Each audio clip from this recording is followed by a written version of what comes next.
함께 큰 소리로 마음을 모아서 복성을 하겠습니다.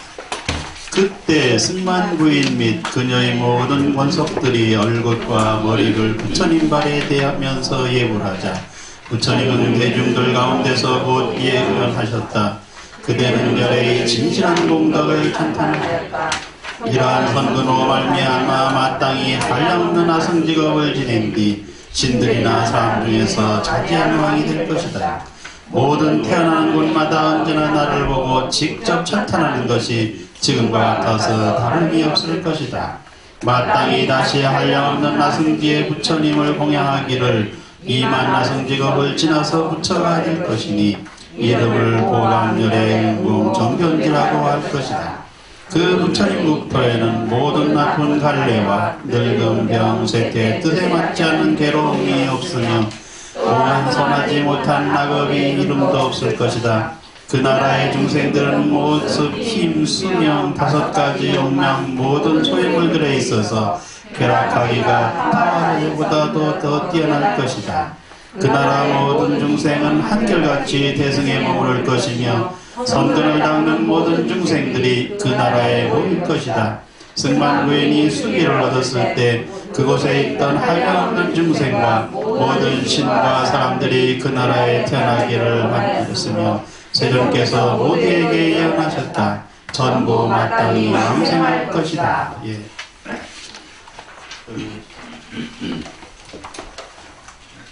지금 이제 이 꿈에서는 승만 부인이 수기를 받는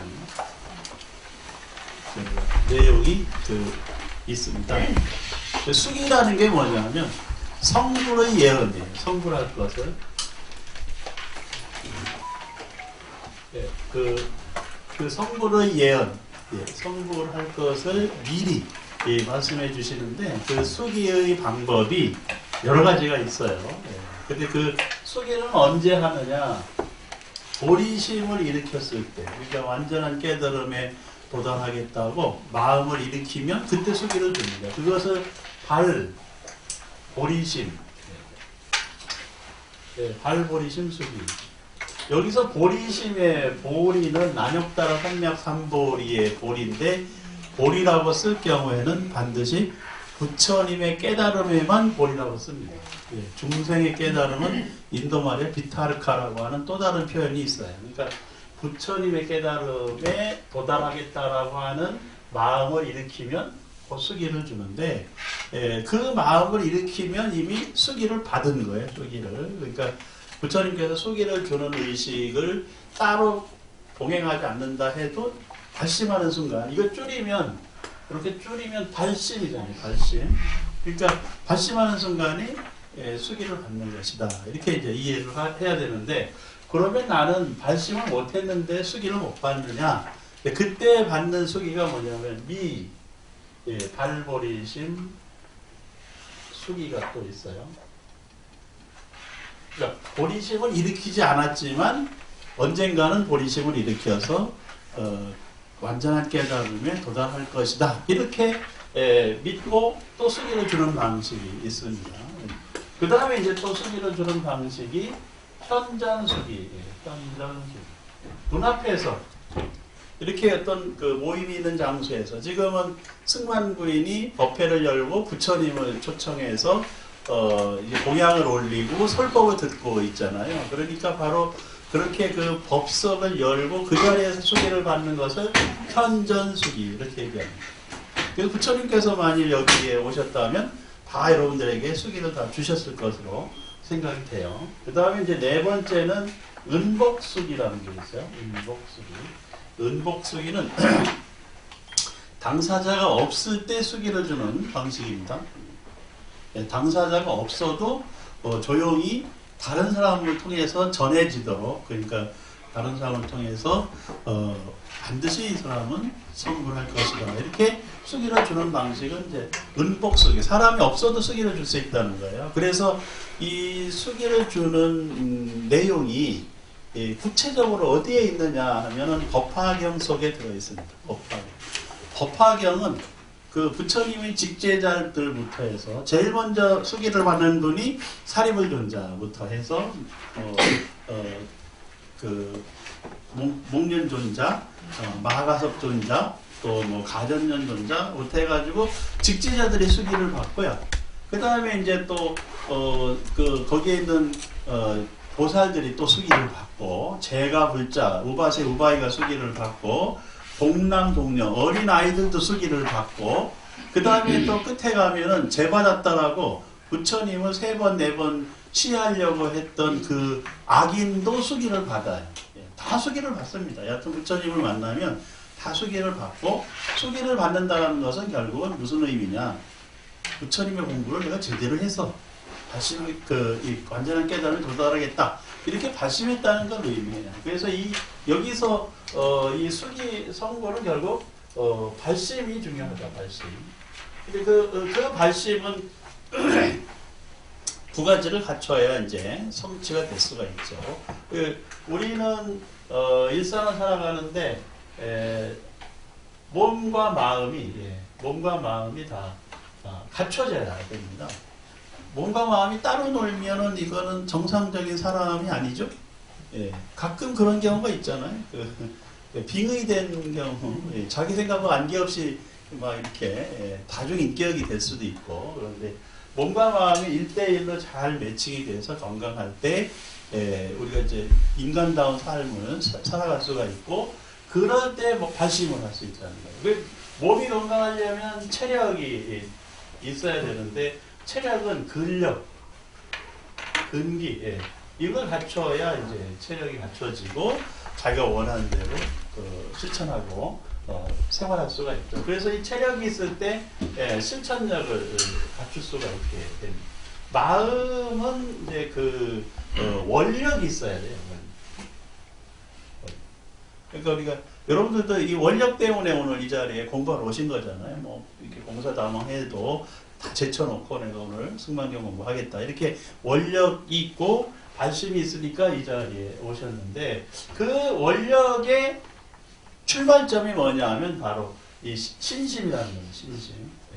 올바로 믿고 의지해서 그 의지처럼 확실할 때 우리가 이 성불의 길로 갈 수가 있고, 그 불성이 자랄 수가 있습니다. 지금 제가 불성이 자란다 이렇게 표현했을 때, 그 불성이 우리들 마음속에 이미 있다라고 믿는 것이 신심이고, 그런데 그 불성의 씨앗이 있다라고 생각하는 것을 열애장이라고 그래요. 그래서 이 지금 그 승만경에서 꼭 기억해야 되는 게 열애장입니다. 열애장. 그런데 그 열애장, 이것은 열애의 씨앗이라는 게 있다, 이렇게 생각을 하는 겁니다. 누구나 다. 그러면 열애의 씨앗이 뭐 어디 뭐 벽시나 팥이나 콩이나 이런 그 곡식의 씨앗처럼 우리한테 bek혀 있나요? 예. 옛날에 저희 아버지가 이제 돌아가시기 직전에 폐렴이 오신 거예요. 폐렴. 그런데 전혀 폐에 이상이 없고 그걸 느끼지도 못했고, 그런데 갑자기 폐렴이 오셨는데, 그 폐렴의 원인이 보니까 그 좁쌀 같은 폐렴 구균이 하나 씨앗이 있었대요. 그래가지고 그게 어려서 알았는데, 그게 그 폐 속에 콕 박혀 있다가 이제 돌아가실 때쯤 돼서 체력이 떨어지고 근력이 떨어지니까 이게 싹이 튼 거야. 네. 근데 그 폐렴 폐렴 구균에 의해서 이게 발병이 되니까 그게 일종 전염병이래요. 예. 그래가지고 간병도 못하고 이제 막 간병하려고 하면 지금 우리 왜 코로나19 검사하듯이 막 뒤집어 쓰고 들어가서 해야 되는 그거 경험했어요. 그래서 이게 60년이 뭐예요? 75년 전에 조그만 좁쌀 구경 같은 게 폐에 하나 씨앗이 있었는데, 그게 86이 돼서 싹을 틔운다는 게 이게 말이 되나? 근데 실제로 그런 일이 벌어진 거예요. 우리들 마음속에 그 좁쌀처럼 생긴 그런 열애의 씨앗이 있느냐? 사실 그런 씨앗은 없습니다. 예, 그런 씨앗이 있어서 싹 튼다면 얼마나 좋겠어요. 누구나 다 싹 틔울 수가 있죠. 그런데 그런 열애의 씨앗은 어디서 생기느냐 하면 몸과 마음이 뭐를 이루어서? 접촉을 이루어서 씨앗이 됩니다. 접촉을 이루어서 뭐가 되냐면 지각이 형성돼요. 지각. 지각. 접촉을 이루면 지각이 이루어지고 그 지각이 또 그 상념이 됩니다. 상념. 이게 이제 그리고 그 지각 상념 이런 것이 생각을 이루고 그 생각이 일어날 때 내게는 부처님의 씨앗이 있어. 나는 언제든 발심해서 성불의 길로 갈 거야. 갈 수 있어. 이렇게 확신이 생기고 믿음이 생길 때 여기 신심이 생길 때 그 신심이 일념으로 일념으로 그 원력이 된다는 겁니다. 원력이. 그러니까 누구나 그 씨앗을 가지고 있어서 그저 폐렴부균처럼 뭐 아니면 그 좁쌀처럼 뭐가 씨앗이 있어가지고 움트는 게 아니고 조건이 형성되면 누구나 다 발심할 수 있고 공부가 된다는 거예요. 그래서 지금 그 열애장 사상을 이렇게 이해해야 올바로 이해하는 것이지 잘못하면 창고에다가 뭐 벽시 보관하듯이 불성의 씨앗을 보관했다가 이게 싹트 이게 아니고 누구나 발심하고 성불의 길로 갈 수 있는 것은 저렇게 원력을 세워서 갈 수 있는 것은 접촉이 이루어지면 된다는 거죠. 그래서 우리가 절에 와서 부처님도 뵙고 또 절에서는 부처님을 여업하게 모셔서 그 신도들이 신심의 대상이 될 수 있도록 해주는 거예요. 그러니까 우리가 부처님을 절에 오면은 어떻게 접촉합니까? 눈으로 보고 접촉하잖아요. 귀로 듣고 접촉하고 또 향을 피우면서 향기로도 접촉을 하고 부처님의 덕향을 우리가 느끼고 또 이런 회중에 와서 음식을 나눠 먹으면서 또 느끼고 그게 공양이잖아요. 공양. 그래서 여러분들도 서로가 이제 공양도 올리고 주고받고 하면서 그게 바로 바람일행이고 그런 과정을 통해서 생각이 일어나고 그게 상념이 되는데 그게 올바른 방향으로 그래서 발심이 된다라고 하는 것은 두 가지를 갖추겠다는 거예요. 하나는 부처님의 복덕과 같은 공부를 하겠다.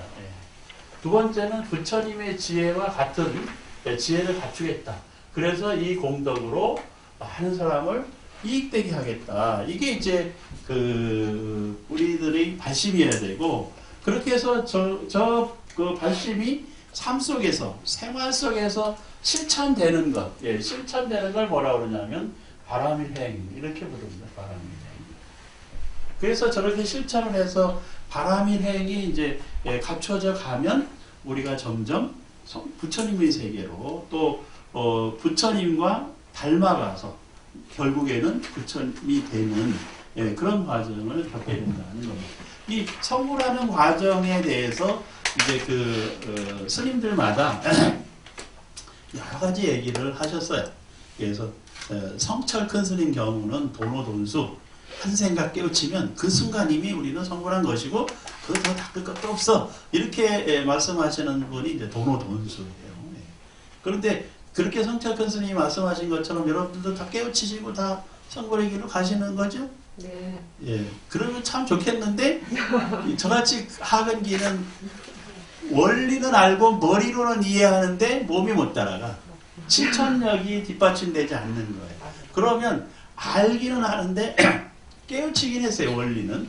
근데 성불의 길로 가려면 오랜 동안 닦아가야 되는 사람이 있어요. 그런 사람은 도노 점수.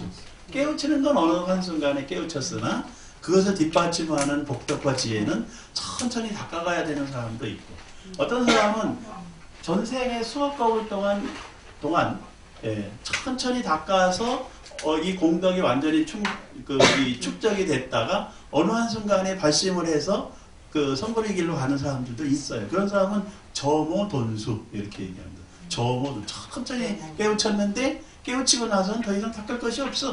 이런 사람들도 있고 뭐 또 어떤 사람은 이제 열심히 닦고 깨우치는 것도 늦지만 깨우치고 나서는 또 열심히 또 수행해야 되는 점수의 근기도 있다. 이것은 어느 게 옳고 그른 게 아니고 자기 근기에 맞춰서 공부를 해나가면 되는 겁니다. 그래서 누가 도노돈수라고 했다고 내 근기에 도노돈수가 아니면은 그거는 그분들이 하시게 두고 나는 내 근기대로 해나가면 되는 거예요. 그래서 오늘도 이게 오면서 이제 어머니를 감경하는 보살님하고 통화를 했는데 이제 어머니가 선망증세를 보이시면서 여러 가지 어려움을 겪고 있지만, 그래서 제가 그런 얘기 쭉 들었어요. 그래서 그 어머니가 계속 그런 상태로 계시는 건 아니죠? 이랬더니 맞대요. 선망증세가 왔다가 정상으로 돌아오시면 그렇게 미안해 하시고, 그리고 내가 빨리 가야 되겠다. 그래야 네가 좀 편할 텐데. 이런 말씀을 하신다는 거예요. 그때 어머니 표정이 어때요? 그랬더니 굉장히 밝게 웃으신다는 거예요. 그래서 제가 그랬죠. 누워서 하실 수 있는 유일한 보시가 바로 안시, 화안시. 눈을 웃어주고 베풀어주는 건데, 어머니는 정말 지혜로우시다. 누워서 인상 쓰고, 죽겠다 하고, 막 이렇게 고통스러워하고 하면 감명하는 분들이 얼마나 힘들겠어요. 근데 그렇게 웃어주고, 미소 지어주고, 그런데 이제 이 선망증세가 오면 자기 마음을 자기가 통제를 못 하잖아요. 헛것도 보이고. 그래서 이제 선망증세가 오셨다고 하시길래, 이제 그게 반복이 되면서 이제 점점 갈 길을 가시게 되는데, 그때 그래도 자녀가 옆에서 따님이 지켜주면서 연불도 같이 하고 왕생극날을 함께 이제 발심하면서 간다는 것은 이게 가시는 분이나 남아있는 가족이나 엄청 행복한 거예요. 그게 행복한 거지 뭐. 그래서 이제 그분에게는 그렇게 공덕을 지으면 보살님은 아마 가실 때 엄청 고종 아주 쉽고 또 편안하고 행복하게 다음 생을 맞이하실 것이다. 이렇게 이제 말씀을 드렸어요. 근데 뭐 제가 이렇게 말씀드리는 게 사실 제 문제이기도 하잖아요. 저도 잘 가야 되지 않겠어요? 그래서 이제 조용히 저도 오늘 통화를 하고 나서 이제 곰곰이 이제 생각을 해보고 있습니다. 나는 어떻게 할 것이냐. 근데 이제 우리는 이렇게 부처님 가르침을 공부하고 수기를 받았잖아요. 그래서 다음 생에, 이 생이든 다음 생이든 반드시 성불의 길로 가기 때문에 그렇게 불안해하고 두려워할 필요는 없다고 봅니다. 그래서 이제 우리가 이제 남아서 여기서 살아서 활동하는 동안 최대한 많은 공덕을 짓고 또 해야 할 일을 하고 할 수 있는 일을 찾아서 하면 되는 것이고, 그래서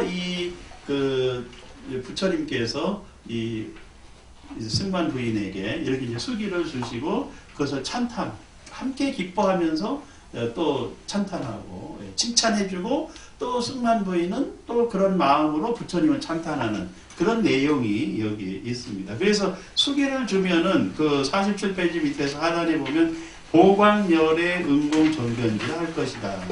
그러니까 승만 부인이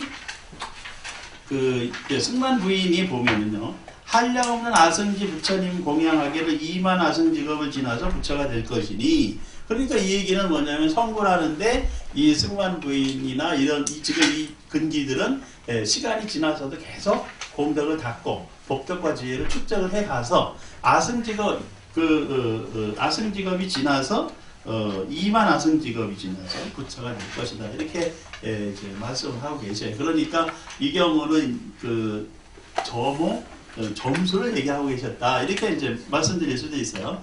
이거 근기에 따라서 그렇게 얘기를 할 수도 있는데, 여하튼 어느 시기에 성불을 한다면 그때 부처님 이름이 보광열에 보광이라는 불명으로 성불한다는 겁니다. 어느 세계에서 성불할까요? 여러분이나 저도 우리가 각자 성불한다면 어느 세계? 아미타 부처님의 세계일까요? 이게 이제 원칙이 있어요. 원칙. 부처님은 그 세계에 한 분이 계시는 거예요. 그러면 내가 어디에 가서 성불하는데 거기 아미타 부처님의 세계에 가신다면 나는 성불이 안 됩니다. 아시겠어요? 아미타 부처님의 세계에서 나는 또 나의 세계로 가서 성불하는 거지, 한 세계에 완전한 부처님이 두 분이 계시지 않아. 그러니까 나는 어디? 나의 세계에서 부처님이 되는 거예요. 성불을 합니다. 그래서 그때 내가 나의 세계의 중생들을 제도하고 부처님이 될 때 그 부처님 이름을 승만 부인은 뭘로 받았어요? 보광이라고 받은 거예요. 보광. 여러분들도 수기를 받으셨지요? 네. 받았다면 증거를 내놔야 되는데, 그 증거가 뭐냐면 법명이에요. 법명. 지금 여기 이 승만 부인의 법명이 보광입니다. 보광. 그러니까 그 법명으로 열심히 정진하고 이 신심을 갖추고 그 다음에 복덕과제를 부족하면 그때 보광열의 부처님이 된다는 거죠. 저도 이제 법명을 뭐 몇 개를 받았는데 제가 그래서 가장 즐겨 쓰는 법명이 개를 받고 어른 스님들마다 법명을 주셨는데 다 기억도 못합니다. 하도 많이 받아서. 근데 요즘은 이제 그 법명 받는데 그 미리 법명을 받은 분은 저거 이걸로 다시 주세요 그러면 그걸 또 주잖아요. 근데 저는 어리석어서 주는 대로 다 받으니까 이득이. 그래도 제가 그 아주 의미 있게 법명을 받고 지금도 필명으로도 쓰고 호로도 쓰고 하는 그 법명이 송주예요. 송주. 근데 그 송주를 여기 인천 용화사에 용화선언에 송담 큰 스님이 직접 주셨어요. 붓으로 써가지고. 그래서 이제 그 법명을 가장 그 귀중하게 생각하고 또 그 이름으로 활동을 해요. 그래서 제가 어디 글을 쓸 땐 다 송주라는 이름으로 나가고 그럽니다. 근데 그 송주가 소나무 섬이라는 뜻입니다. 소나무 섬. 근데 왜 소나무 섬이라고 했을까? 또 어른 스님한테 물어보기도 그러고 내가 스스로 깨우쳐야 되잖아요. 그런데 제가 이제 공부를 해보니까 부처님이 마지막 열반하실 때 하신 말씀이 자등명, 법등명, 자기의 등불을 밝히고 법의 등불을 밝혀라. 이렇게 우리 공부하고 알고 있잖아요. 그런데 실제로 니까야 초기 경전에는 그렇게 안 돼 있다는 거예요. 뭐라고 돼 있냐면 자기의 섬에 안주하고 법의 섬에 안주해라. 법의 섬에 안주해라. 그래서 제가 그 송이라고 하는 게 소나무가 바로 법의 섬에 있는 늘 푸른 소나무잖아요. 그러니까 이게 송주가 소나무 섬이라는 뜻도 되지만 법의 섬이라는 뜻도 되는 거예요. 그래서 제가 이제 그 초기불교 공부하니까 맞아 이래서 송주라고 주셨구나 이렇게 이제 깨우치게 됐어요. 그래서 여러분들도 그 법명을 받는 것이 이제 인연 따라 법연 따라 근기 따라 이렇게 다양하게 받으시는데 그런 법명으로 나중에 항상 언제 어디서든 기필코 성불한다. 그런 이름의 부처님이 된다. 이렇게 이제 여러분들도 이미 수기를 받으신 것입니다. 그 다음에 이제 좀 넘어가 보겠어요. 아까 독송을 했는데 48쪽에 보면은 중생들의 모습, 힘, 수명, 5가지 욕망, 5가지 욕망이 이제 오욕락입니다. 모든 소유물들에 있어서 쾌락하기가 타화 자재천보다 더 뛰어날 것이다. 이렇게 얘기했어요. 타화 자재천, 이게 이제 타화 자재천보다 이렇게 얘기를 했는데 이 타화 자재천이 이 천상인데 어디에 있느냐? 이게 욕계 육천을 의미합니다. 욕계 육천. 그 밑에가 사왕천이에요. 사왕천. 우리 절에 가면 사천왕상이 있잖아요. 그 사천왕상이 그냥 서 있는 게 아니고 수미산을 중심으로 동서남북을 지키는 신들이에요. 이 사천왕이. 천신입니다. 천신. 그래서 그 사천왕의 천신 넷이 이제 부처님 불국토를 우리 사찰이라고 하는 말이 찰자가 나라찰, 국토찰이에요. 그러니까 불국토라는 뜻입니다. 사찰이 부처님 계신 나라. 순우리말로 하면 부처님 나라예요. 그 불국토를 지키는 사대천왕이 있다. 동서남북에. 근데 그 동서남북에 이제 위에 가면 제석천이 있는데 그걸 도리천이라고 해요. 도리천. 도리라는 말은 많이 들어보셨죠? 우리 장도리 이런 북도리 도리라는 말 쓰는데 그 도리가 인도말이에요. 여기서는 인도말로 33이라는 뜻입니다. 그래서 이 도리천은 우리말로 하면 33천이 되는데 왜 33천이냐? 그것은 사왕천의 하늘에 사왕천 위에 하늘이 있는데 거기에 또 4개씩 이 천상이 있다는 겁니다. 그래서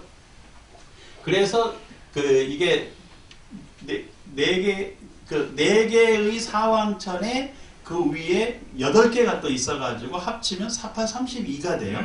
그래서 거기에 중앙에 있는 제석천을 합치면 33천이 되는 거예요. 그러니까 이 지상에서 천상으로 올라가려면 그 33천을 지나야 된다는 겁니다. 예. 그래서 그게 그 33천이 도리천이고 그 33천의 중앙에 있는 천왕을 제석천왕이라고 하고 제석천왕이라고도 하는데 제석환인이라고도 합니다. 환인 그러면 이제 많이 알잖아요. 우리 단군 신화에 환인, 환웅, 단검 이렇게 환인, 환웅, 단검 이게 이제 우리 단군 신화에도 나오는데 그 제석환인이 어디에 있냐 인도에 있는 그 신입니다. 신. 예. 그러니까 그 얘기는 뭐냐면 우리 한반도에 있는 한민족도 어디서 왔다? 인도 수메르산에서부터 그 히말라야 산맥에서부터 거주하다가 이렇게 이동해 왔다는 거예요. 그 문화를 가지고 온 거지. 그러니까 우리가 환인의 아들 환웅이 다시 백두산 신단소에 와가지고 단군이죠. 단군 왕검, 단군 왕검을 낳고 그 단군 왕검이 또 고조선을 세웠다. 이렇게 이제 우리 족보를 그렇게 세워가잖아요. 그런 그 얘기는 뭐냐면 지금 지구상의 그런 기후 변화로 봤을 때 약 8,000년 전에 엄청난 기후 변화가 왔고 그래서 그때 대이동이 시작이 돼서 구석기, 신석기 사람들일 때 이렇게 이동해 왔다는 거예요. 이동. 예. 그래서 이 제석환인에 있던 그 수메르산 히말라야 산맥에서 밝은 땅을 찾아서 이렇게 온 통치자들 이름이에요. 이게 환웅이나 단군 왕검이. 그래서 이렇게 밝은 땅을 찾아서 이주해 오는 사람이라고 해서 우리가 민족 이름이 배달민족입니다. 배달이라고 하는 말이 배달의 민족이 있죠? 우리 배민이라고. 배달을 잘해서 배달민족이 아니고 밝은 땅이라는 뜻이에요. 배달. 밝은 땅. 그래서 그게 박달이고 박단. 그 박달나무가 우리나라 굉장히 중요한 그 상징적인 나무입니다. 박달나무. 그래서 우리 왜 옛날 조선시대나 고려시대 때 신분증이 있었죠. 호패라고. 그 호패를 깎는 나무가 박달나무. 항상 호패는 박달나무로 했어요. 그게 단단한 것도 있지만 우리 민족의 상징적인 나무예요. 박달나무가. 근데 그 박달이 무슨 뜻이냐? 배달이라는 뜻이고 밝은 땅을 찾아가는 사람이라고 해서 배달민족 이렇게 불렀던 겁니다. 그래서 이제 이게 우리나라하고는 연결이 되고 있다.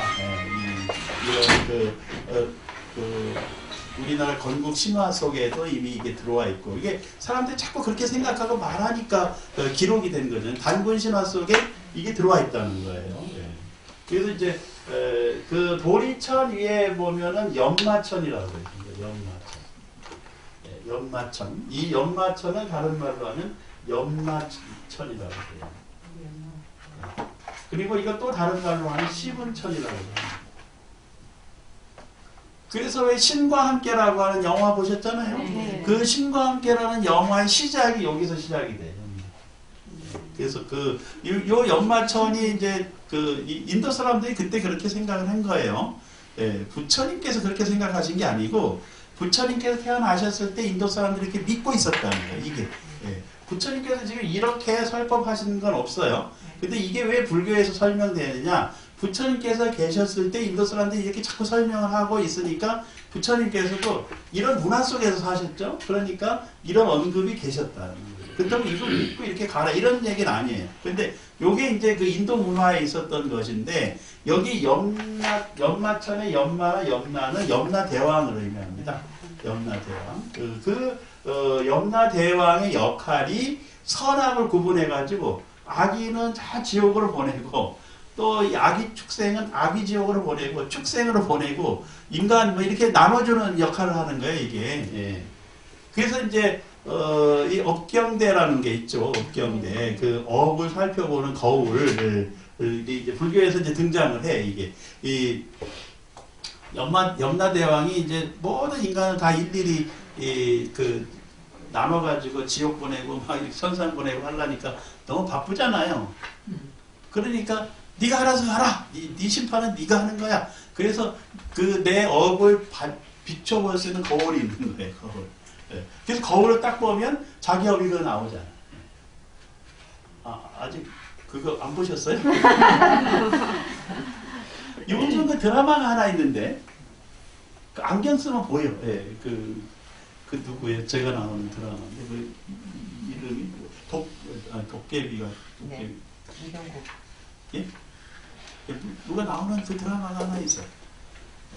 근데 여하튼 염라대왕의 역할이 그 천상과 지옥을 연결하는 통로가 여기 있다는 거예요. 이제 인도 사람들이 믿었지. 예. 그런데 이제 불교에서는 염라대왕이 보내는 게 아니라 누가 간다? 지가 간다. 예. 자기 업대로 자기가 간다.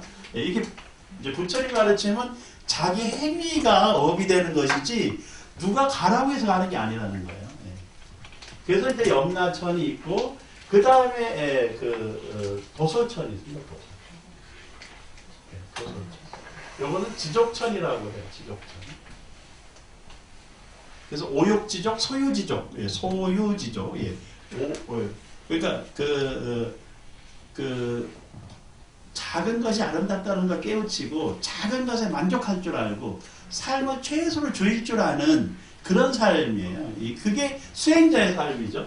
그 도솔천이 지족천이, 예, 그러니까 오유지족을 깨우치는 천상이라는 의미고, 그래서 이 도솔천에 이제 그 성불할 부처님들이 대개 여기를 거쳐간다. 예, 그래서 미륵 부처님도 이 도솔천에 그 내원궁에 용화전에 계신다고 하는데 가서 친견해 보셨나요? 예. 그런데 도서천에 그 궁전이 내원궁이 있고 외원궁이 있는데 그 안쪽에는 내원궁에 또 용화전이 미륵보살님의 주처다 이렇게 얘기를 합니다. 그래서 이제 이게 절 이름이 돼요. 도소람, 도솔사, 그 다음에 그 내원사, 내원암 전국에 많아. 이거 한 50개 됩니다.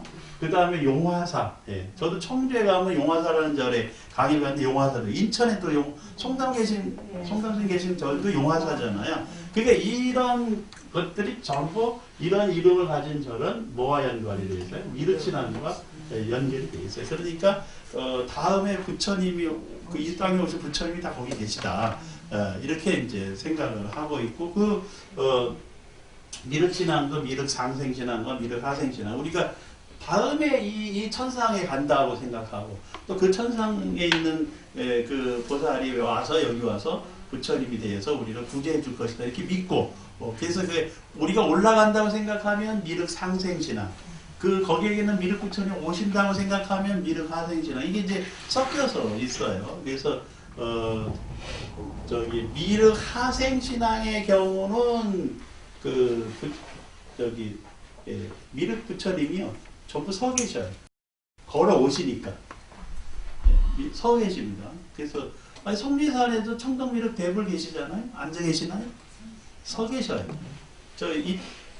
청주에 가면 용화사에 미륵 석불이 계시거든요. 다 서 계셔요. 네. 다 금산사가도 서 계셔요. 앉아 계신 분들은 어디냐면 미륵벨트 남쪽에 있는 고성이나 뭐 경상도 쪽에 계시는 또 미륵 부처님들은 또 앉아 계셔. 예. 그건 이제 일종의 문화지만 그렇게 이 도솔천이 이제 불교하고 굉장히 밀접하게 해석되는 천상입니다. 안 가봐서 잘 모르시죠? 가보시면 확인이 됩니다. 그 다음에 이제 화락천이 있고 모든 즐거움만 있는 천상 화락천. 그 다음에 타화자재천. 니꺼 내게 없고 내가 그냥 한 생각만 일으키면 전부 내 것이 되는 뭘 얻으려고 노력할 필요도 없어. 그게 타화자재천이 다른 사람의 것을 전부 내 것으로 자제하게 마음대로 한 생각 돌이키면 그게 사실 쉽지는 않아요. 한 생각 돌이키면 우리가 한 생각 돌이키면 모든 게 다 내 것이잖아요. 아니 소유권이 나에게 이전되어야 내 것인가요? 내가 바라보고 즐기고 밟고 지나가고 그런 건 다 내 것이지. 그렇게 생각하면 이 세상에 내 것 아닌 게 어디 있어요? 그런 마음으로 갖는 중생이 타화자재천. 화락천에 있는 중생들은 항상 기쁨과 환희 속에 살아가는 중생들이에요. 그런데 여기에 함정이 하나 있어요. 함정. 그게 뭐냐면 타화자재천에 마라라고 하는 악마가 하는 사람. 마라가 이제 악마라는 뜻이잖아요. 악마. 그러니까 그 마라라고 하는 악신이 하나 한다는 거예요. 그래서 이 마라가 그 타화자실천에 있는 중생들이 이 욕계 육처를 벗어나려고 할 때, 귀에다 대고 속삭인다는 거예요. 가지마. 여기 얼마나 행복해. 여기 뭐 다 기쁨과 환희 뿐이고 주변에 전부 나를 도와주는 사람의 내가 원하고 마음만 먹으면 전부 내 것이 되지 않아? 얼마나 이 천상이 좋아. 타화자실천. 우리 여기서 그냥 영원히 행복하게 살자. 이렇게 속삭인다는 거예요. 그게 악마 마라예요. 또 거기 마라에 딸이 셋이나 있어. 그래서 여기서 살면 이 딸 셋 다 이렇게 이런 되는 거예요. 그래서 근데 그게 그 욕계, 욕계에 머물게 만드는 굉장히 중요한 미끼라는 거죠. 그래서 이 중생들이 뭐를 못 벗어나요? 욕계, 육처를 못 벗어나게 됩니다. 마지막 요 고리에서 여기에서 걸린다는 거예요. 그래서 이제 그걸 뿌리치고 넘어가는 중생이 있어요. 예, 그걸 뿌리치고 넘어가는 중생이 색계 중생인데 그 선정에 들어가요. 예, 선정에 들어가요. 그 다음에 이걸 뿌리치고 또 그 색계 선정에 머무르지 않고 이것을 넘어서서 그 무색계로 넘어가는 중생이 있는데 무색계에서 또 머무르게 되는데 그 무색계를 넘어가려고 그러면 네 가지 조건을 또 갖춰야 돼요. 이게. 예. 저는 이걸 못 넘어가가지고 잘 몰라요. 여러분들이 직접 경험을 하셔야 되는데 머리로는 제가 압니다. 머리로 책으로는. 예. 그래서 그 무색계 사선천이 또 있는데 여기서 해결해야 될 과제가 뭐냐면 그 공무변천은 허공무한세계. 그러니까 한 세가 돌이키면 우주가 다 내 것이어야 되고 내가 어디든 자유롭게 낮춰줄 수 있는 그런 생각이 열려야 된다. 그걸 공무변천. 허공무한에 대한 인식이 바뀌어야 된다. 이게 있어야 이 그 물질적인 한계와 조건을 넘어설 수가 있어요. 그게 공무변천입니다. 근데 지금 이제 우리 그 지구상에 있는 인류가 태양계를 막 벗어나기 시작을 했는데 이 여태 벗어나지 못하는 건 뭐 때문에 그래요? 속도 때문에 그렇습니다. 속력이지, 속력. 그 속력이 이 태양계를 이렇게 여행해서 가려고 그러면 평균 시속 4만 킬로 이상 내야 돼요. 시속 4만 킬로. 예. 그 다음에 명왕성까지 이렇게 가려고 하면요.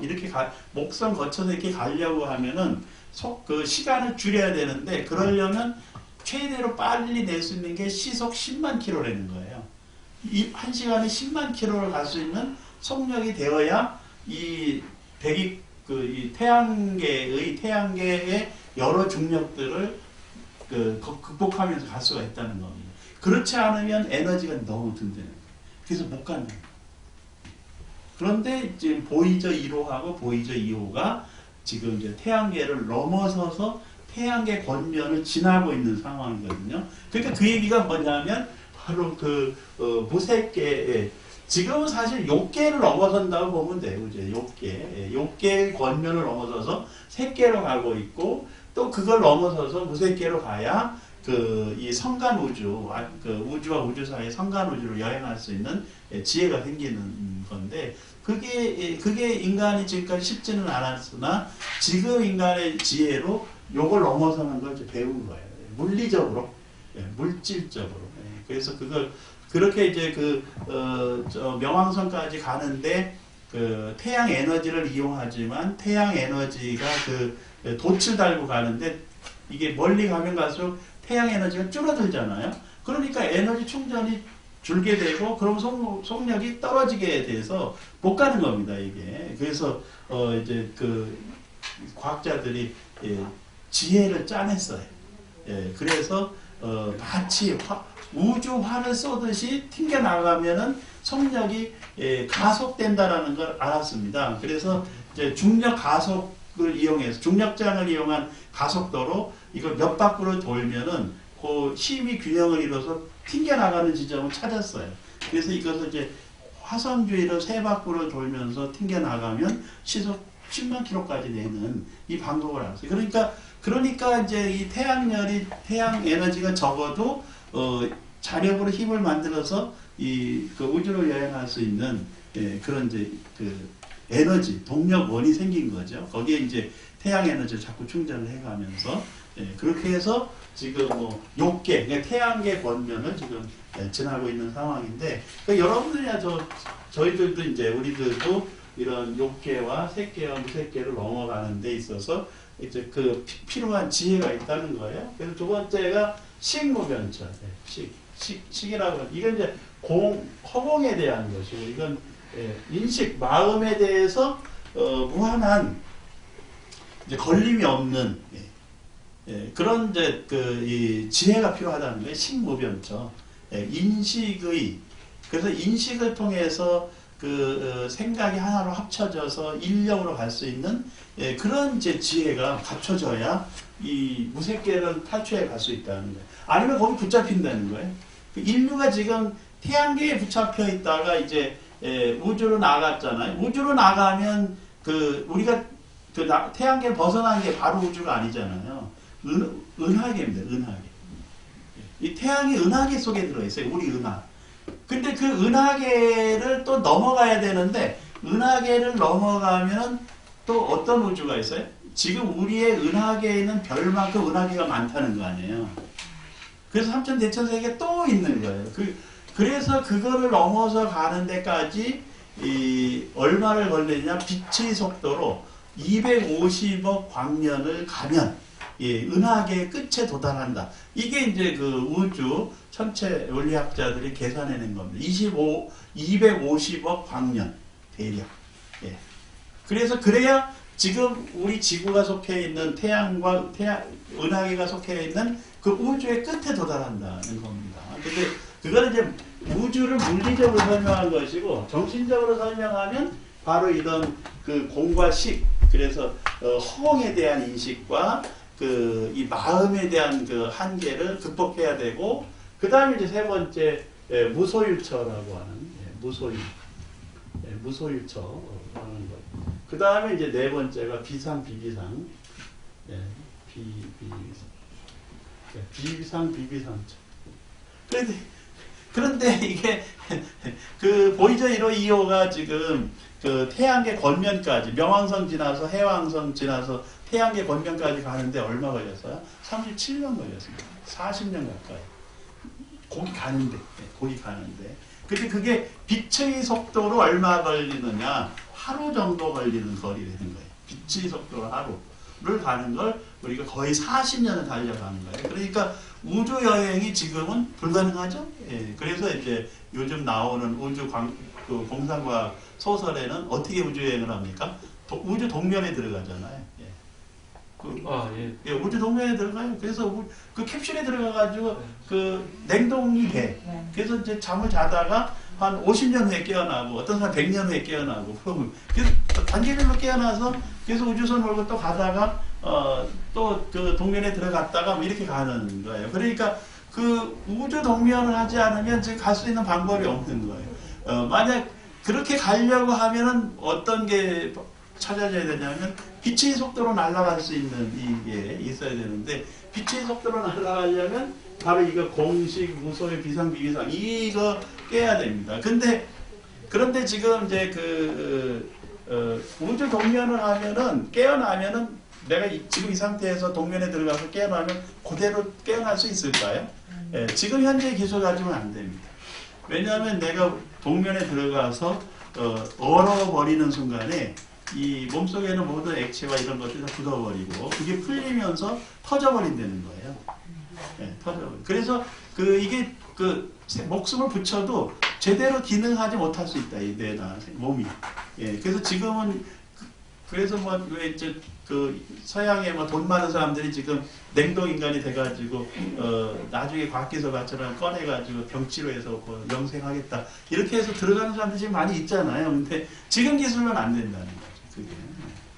그런데 이제 그렇게 되려고 하면은 우리들 몸의 분자를 전부 나누었다 합쳤다를 자유롭게 할 수 있는 기술이 있어야 되는데 거기까지 가는 데는 시간이 좀 걸립니다. 그래도 여러분들 계신 동안은 가능하지 않을까요?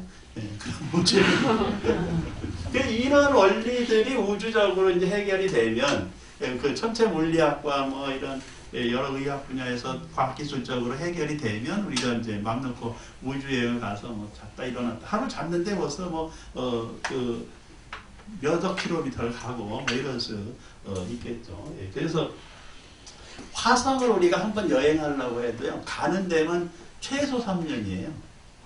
화성까지 우리가 지금 인공위성으로 날아가는 데만 최소 3년. 재수 없어서 좀 돌아가잖아요. 그럼 8년 걸려요. 그러면 돌아오는데 16년이에요. 갔다 전만 찍고 가도 16년. 아주 빠르게 이렇게 맞춰도 그 6년 정도 걸리는 건데 그 6년에 어려운 거예요.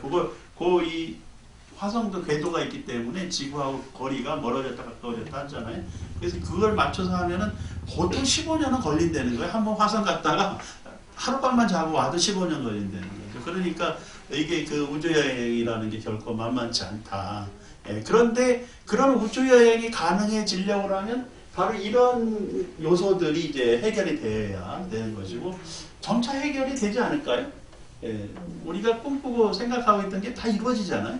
예, 그게 다 언젠가는 해결이 될 것이라고 저는 생각을 합니다. 그래서 이런 게 이게 그 불교에서 생각하는 이제 우주관, 삼천대천 세계로 연결되는 이런 이제 그 생각들이 있어요. 이것을 힌두교나 브라만교나 자이나교가 생각하는 이거하고 부처님이 생각하는 이 세계가 달라요. 예, 다릅니다. 그래서 지금 제가 얘기하는 요거는 그래도 부처님 가르침에 가깝게 이제 불교적으로 설명을 하고 있다. 이렇게 이제 말씀드릴 수가 있습니다. 그래서 여기서 타와 자재천보다 더 뛰어날 것이다 라고 한 말이 바로 이거예요. 타와 자재천이 욕계 6천에 이건데 이 욕계 6천에서 색계 선정으로 들어갈 수 있는 근기를 갖췄다. 이 말이에요. 이건 지금 여기 이 승만 부인이나 여기 대중들이 대단한 근기를 갖췄음을 지금 증명해주고 있는 표현이라는 겁니다. 그래서 이제 그냥 한 글자 이렇게 쓰여 있지만 이 표현을 결집할 때 이렇게 표현을 쓴 것은 굉장한 내용을 담고 있는 것이다라는 거예요. 그래서 참고로 하시면서 이제 욕계라고 하는 게 지금 이것을 이렇게 우리가 우주적으로도 설명이 가능하나 이거 전부 욕계, 색계, 무색계가 어디 들어있어요? 우리들 마음속에 들어있는 정신세계입니다. 정신세계. 우리들 마음속에 정신세계.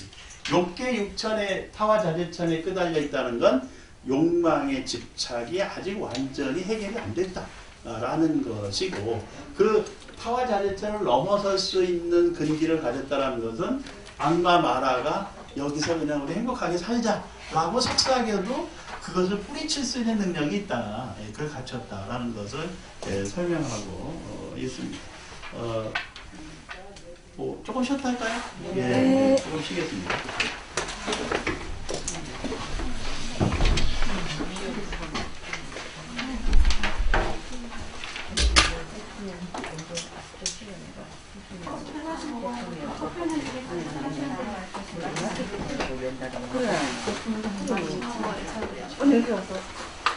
결승했네.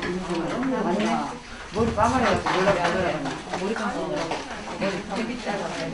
아무도 없는데 안 그래 안 하면은 회비 받아야지. 생각날 때 줘야지. 까먹어.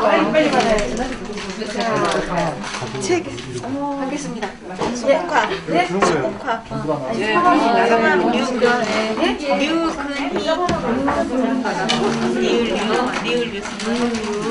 그냥 나가서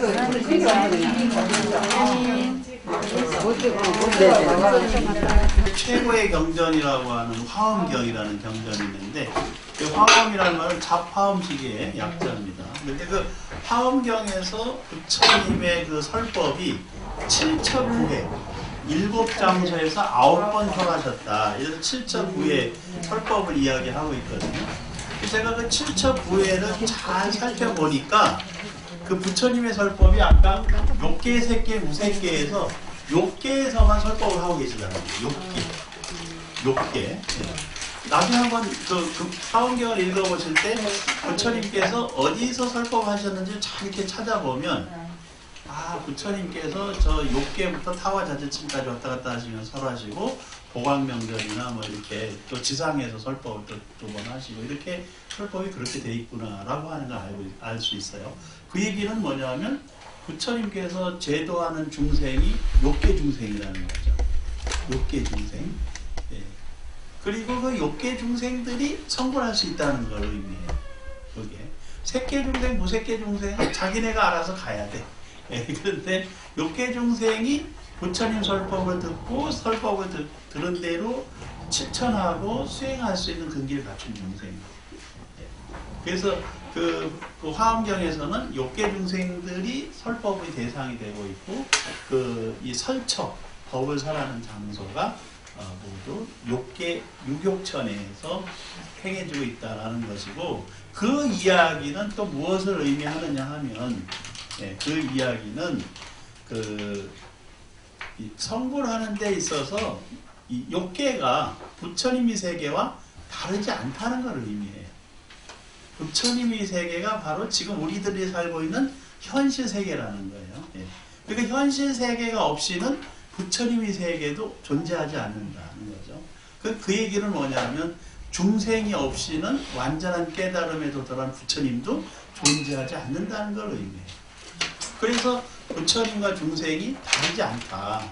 다만 중생은 근기가 복덕과 지혜가 아주 부족해서 중생심이 더 크게 드러나 보이는 것이고 부처님은 그런 중생심이 소멸됐기 때문에 부처님의 그 복덕과 지혜가 다 온전히 드러나 있는 것이다 라는 것이고 그리고 부처님께서 복덕과 지혜를 갖추시고 하는 그 실천 행위가 뭐냐?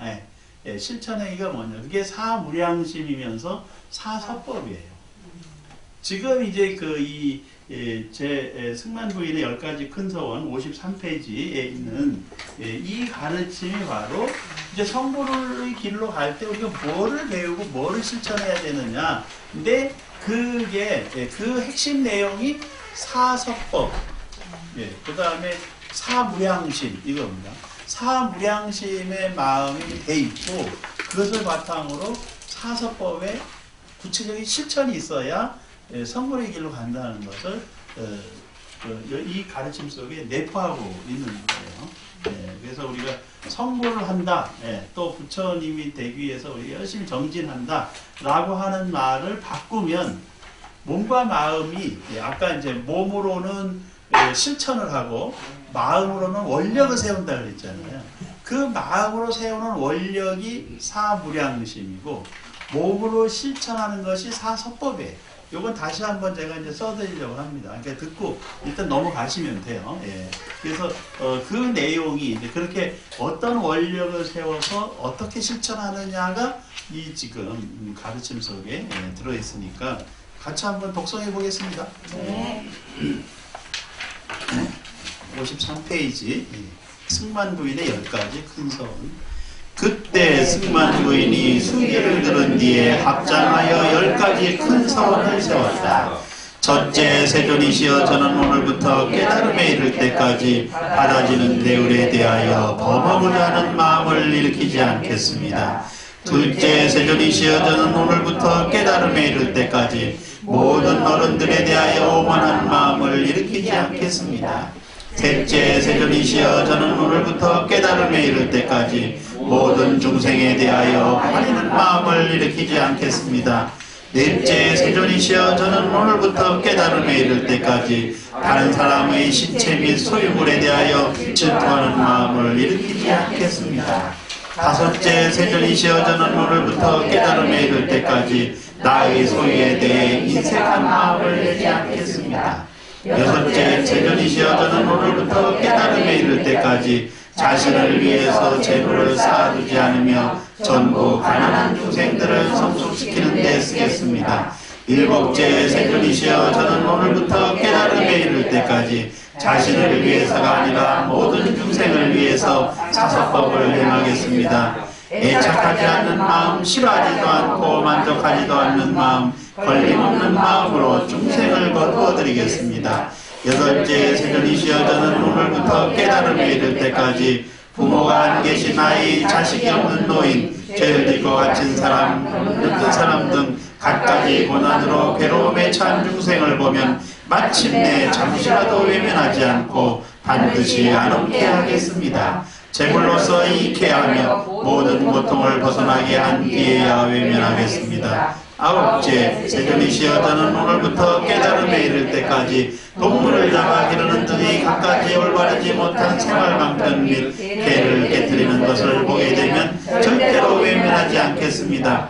제가 힘을 얻게 될 때는 어느 곳에든지 마땅히 잘못을 항복받아야 할 사람에게는 항복받으며 마땅히 용서해 줄 사람은 용서하겠습니다. 왜냐하면 때로는 항복하고 보람으로써 때로는 용서함으로써 가르침을 오래도록 머물게 할 수 있기 때문입니다. 가르침이 오래도록 머물게 되면 신들과 다시 사람들의 몸으로 태어나는 사람은 늘어나고 나쁜 관리에 가는 사람은 검소하게 될 것입니다. 능히 열애께서 물리시는 바 법륜에 따라서 굽하는 것입니다. 이러한 이익을 보기 때문에 구하여 거두어드림을 잠시도 멈추지 않겠습니다. 열째 세존이시여 저는 오늘부터 깨달음에 이를 때까지 올바른 가르침을 받아들여서 마침내 잊지 않겠습니다. 왜냐하면 가르침을 잊는다는 것은 곧 대선을 잊는 것이며 대선을 잊는 것은 곧 바라미를 잊는 것이 되며 바라미를 잊는다는 것은 대선을 구하지 않는 것이 되기 때문입니다. 만약 보살이 대승에 머무르지 않는다면 곤능히 올바른 가르침을 받아들일 수 없을 것이며 즐거워하는 마음을 따라 들어가고자 하나 영원히 범부의 경지를 뛰어넘을 수 없게 될 것입니다. 저는 이와 같이 한량없는 큰 잘못을 보며 또한 미래의 올바른 가르침을 받아들일 보살 마하살들의 한량없는 복덕을 보기 때문에 이러한 큰 서원을 세우는 것입니다. 예, 이제 그 10가지 큰 서원을 하나씩 좀 살펴보겠습니다. 그때 승만 부인이 수기를 받은 뒤에 10가지 대원, 예, 그 큰 서원 10대수라고 해요. 10대수. 그 대원을 세웠는데 첫째가 깨달음에 이를 때까지 계율에 대해서 범하고자 하는 마음을 일으키지 않겠습니다. 이것은 이제 첫 번째 서원은 요약하면요. 여기 일으키지 않는다가 불기예요. 불기. 그런데 뭐 범하고자 하는 마음이죠. 예. 불기 범심. 예. 불기 범심. 예. 여기서 범이라고 하는 것은 개를 지게 받아들인 개에 대해서 이 지게에 대해 수계받은 개에 대해서 범하고자 하는 마음을 일으키지 않겠습니다. 그래서 1번서부터 5번까지는 전부 그 시작이 불기로 시작합니다. 일으키지 않겠다. 마음을 일으키지 않겠다. 그래서 이제 그 가장 중요한 게 이 계행인데 그 계행은 자기를 지키는 아주 중요한 수단입니다. 괴체를 청정하게 하는 청정한 마음을 갖게 하는 기본이 되는 것이 계행입니다. 그 계행을 통해서 우리가 신부의 삼업을 청정하게 한다. 신, 몸으로 하는 것, 구, 말로 하는 것, 의, 생각으로 하는 것. 그 몸으로 하는 행동이나 그 입으로 하는 말이나 입으로 하는 말이나 그 생각으로 머리로 하는 생각이나 그러니까 뜻, 뜻. 몸이나 입이나 뜻으로 하는 모든 업행이죠. 업행.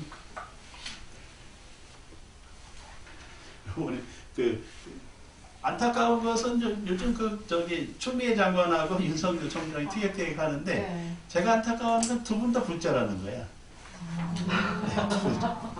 거기에 왜 전직 조국 장관도 껴있잖아요. 그 사람도 불자예요. 그 사람도 뭐 어디 이력서에 자기가 불자라고 항상 쓰고 다녔대요. 네. 그래서 왜 불자들이 그렇게 싸우냐 이거지. 아니 이웃 종교하고 싸우면 내가 한편 들어가지고 왜 불자들끼리 싸우냐고. 근데 그 와중에 오늘 어느 검사 글을 하나 쓴 게 이제 인터넷에 떴는데 그 검사가 이런 표현을 썼어요. 내용은 옳다를 떠나서 그 표현 중에 이렇게 하는 것이 선업을 짓는 것이 이렇게 써놨어요. 이게 선업이다 이렇게 표현해놨어.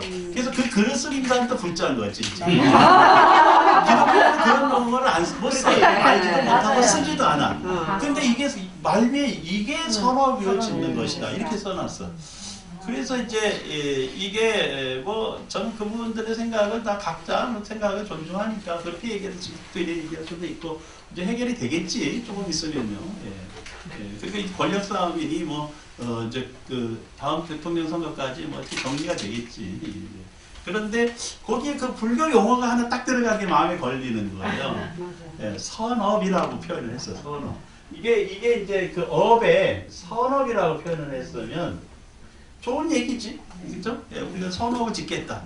착한 일하고 좋은 일하고 국가와 국민들을 위해서 이바지하고 모든 사람 이익되게 하는 게 선업이에요. 선업.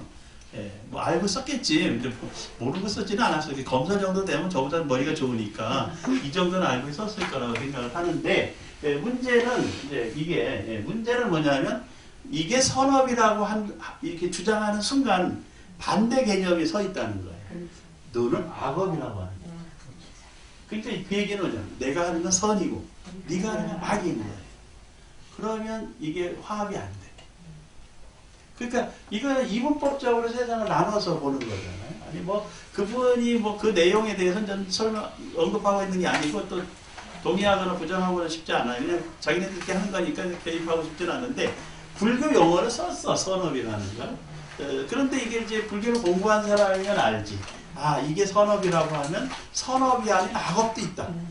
그리고 내가 하는 게 선업이면 네가 하는 건 악업이다라고 하는 걸 전제하고 있어요. 그래서 그러면 이게 계속 뭘로 가요? 투쟁이 되고 논쟁이 되고 그 다음에 갈등을 하는 거죠. 그래서 저는 뭐 불자니까 선업이라는 뭐 용어를 쓸 수 있다고 생각을 하고 뭐 당연히 또 잘 표현했다고 보는데 문제는 이런 생각이 뒷받침되어 있어서는 해결책을 찾기는 어렵다. 그래서 그 검사님이 이제 때가 되면 좀 불교 공부도 열심히 해가지고 선과 악의 이분법적인 생각에서 벗어나야 국가를 통합하고 국민을 합심하게 하는 방법을 찾을 수 있다는 거예요. 뭐 누가 옳다 그러다 얘기하는 게 아니고 이 용어에서 그렇다는 거예요. 그래서 말을 표현할 때 좀 더 깊이 생각하고 쓸 필요가 있다는 거지. 그래서 그분은 그 검사는 평검사 하시더라고요. 근데 평검사인데 아주 글을 잘 썼어요. 제가 보기에 잘 썼는데 문제는 말미에 왜 자기가 불자라는 걸 턱 들키냐고 나한테 들킨 거지. 용어 한마디에 평소에 이런 말 썼기 때문에 그 쓰는 거잖아요. 그래서 썼는데 잘 썼어. 그런데 이 선업이라는 말을 쓰는 순간 악업, 선업이 아닌 악업이 있다라는 걸 전제하고 있는데 이렇게 선과 악의 이분법, 이걸 이분법이라고 그래요. 이런 이분법적 사고를 가지고 있는 사람은 정치하면 안 돼요. 그리고 이런 사람이 정치하면 어떻게 되냐? 나는 옳은 사람이고 너는 그런 사람이 이렇게 되는 거예요. 그 세상에 옳고 그런 것은 누가 정해요? 지가 정하지. 그죠? 지 기준으로 옳고 그런 거잖아요. 다른 사람 기준은 또 달라진다는 거죠. 이 세상에 많은 수많은 기준이 있는 거예요. 그것을 자기 기준으로 잣대로 단정하는 것은 굉장히 어리석은 일인데 다른 종교인들이 저렇게 치고받고 하면은 그 옆에서 한쪽 편 들어서 박수라도 칠 텐데 결국은 부질없는 논쟁을 하고 있는 거예요. 부질없는 논쟁이 필요한 게 아니고 지금은 과감하게 행동할 때지. 그래서 이런 논쟁에서 벗어나야 된다. 그런데 여기서 그러면 선업을 짓는다는 건 뭐냐면 신구의 상업을 통해서 서로를 이게 선업이라고 얘기를 한다면 말이죠. 어떻게 서로를 이익되게 해야 된다. 이익돼야 된다 서로가. 그래서 뭔가 논쟁을 하고 갈등을 일으켜도 그게 사회 발전에 도움이 돼야 돼. 그래서 두 번째는 서로를 향상시키는 길로 나아가야 된다는 거예요. 그게 선업이라는 거예요. 적어도 중생이에요. 그 다음에 또 하나가 더 있어요. 그 결과가 많은 사람을 행복하게 해줘야 된다. 지금 이제 미국 대통령 선거가 이제 끝나서 지금 개표 중이잖아요. 뭐 누가 됐대요? 제가 지금 뉴스 못 봐가지고. 트럼프 됐대니까. 다시. 확정됐대. 말이 없었는데 어제까지. 야. 누가 됐어? 몰라, 안 되어 가고 봤네. 있다는 거죠. 안 되면 전쟁 개표 결과가 아직 완전히 안 끝났으니까 뭐 변수가 좀 있긴 했으나 그 어떤 분이 저한테 어제 어느 스님이 물으시더라고. 그 트럼프가 되어야 돼요? 바이든이 되어야 돼요? 이렇게 물어요. 여러분들 누가 되는 게 좋다고 생각하세요? 우리한테는 트럼프가 되는 게 나을 것 같아. 어떤 놈이 돼도 똑같아. 어떤 놈이 돼도 똑같아. 예, 왜냐하면 트럼프는 이제 우리한테 방위비 막 내놓으라고 그러잖아요. 어차피 우리한테 뜯어갈 거는요 다 뜯어가게 돼 있어. 이렇게 뜯어가나 저렇게 뜯어가나 다 뜯어가게 돼 있어요. 이거는 내가 시민입니다. 시민에서 벗어나야 돼. 그러니까 이렇게나 저렇게나 뜯어갈 건 다 뜯어가. 그런데 지금 식민지라고 말씀하셨는데 그러면 이제 그 우리가 주체적으로 독립적인 국가로 살아가기 위해서 필요한 것을 갖춰야 되는 거죠. 가장 중요한 게 군사력인 거예요. 그 지금 왜 중국이 저렇게 얻어맞으면서도 숨죽이고 있을까? 지금 뭐 대만을 침공한다고 막 에드벌로로 띄워서 항공모함을 가지고 이제 그 훈련하러 가다가 세상에 항공모함 한 대가 고장나가지고 도로 창고로 들어갔어 지금. 그래서 2대 가지고 훈련하려고 하다가 이 못하고 한 대 가지고 훈련하는데 한 대 가지고 훈련해봐야 비행기를 몇 대 띄울 수가 없어요. 그리고 그 항공모함은 미국이 이미 대만에다가 미사일을 줬거든. 그래가지고 미사일 한 방이면 바로 아웃되는. 해봤자 소용이 없는. 그런데 이제 세계 질서는 지금 어떻게 됐냐? 미국의 군사력이 미국을 제외한 지구상의 모든 국가의 군사력 합한 것의 3배가 강해. 그래서 싸움이 안 되는 거예요. 아니, 중국이 대등하면 벌써 싸움 걸었다니까. 대만 박살내고 그냥 통합해버렸지. 왜 못해? 그렇게 했다가 박살나기 때문에. 그래서 이제 우리가 뭐 이런저런 말은 많이 잘할 수가 있는데 그 말을 뒷받침할 수 있는 힘이 있어야 되고 그 힘이 국방과 굉장히 중요한 국력과 경제력이라는 거예요. 그래서 요즘 일본이 이제 야금야금 지금 비축해 가잖아요. 이 그 혼란스러운 시기에 가장 덕보는 인간들이 일본입니다. 그래서 걔들이 군사력도 확장시키고 막 항공모함도 지금 만들기 시작을 하고 별걸 다 하고 있어요.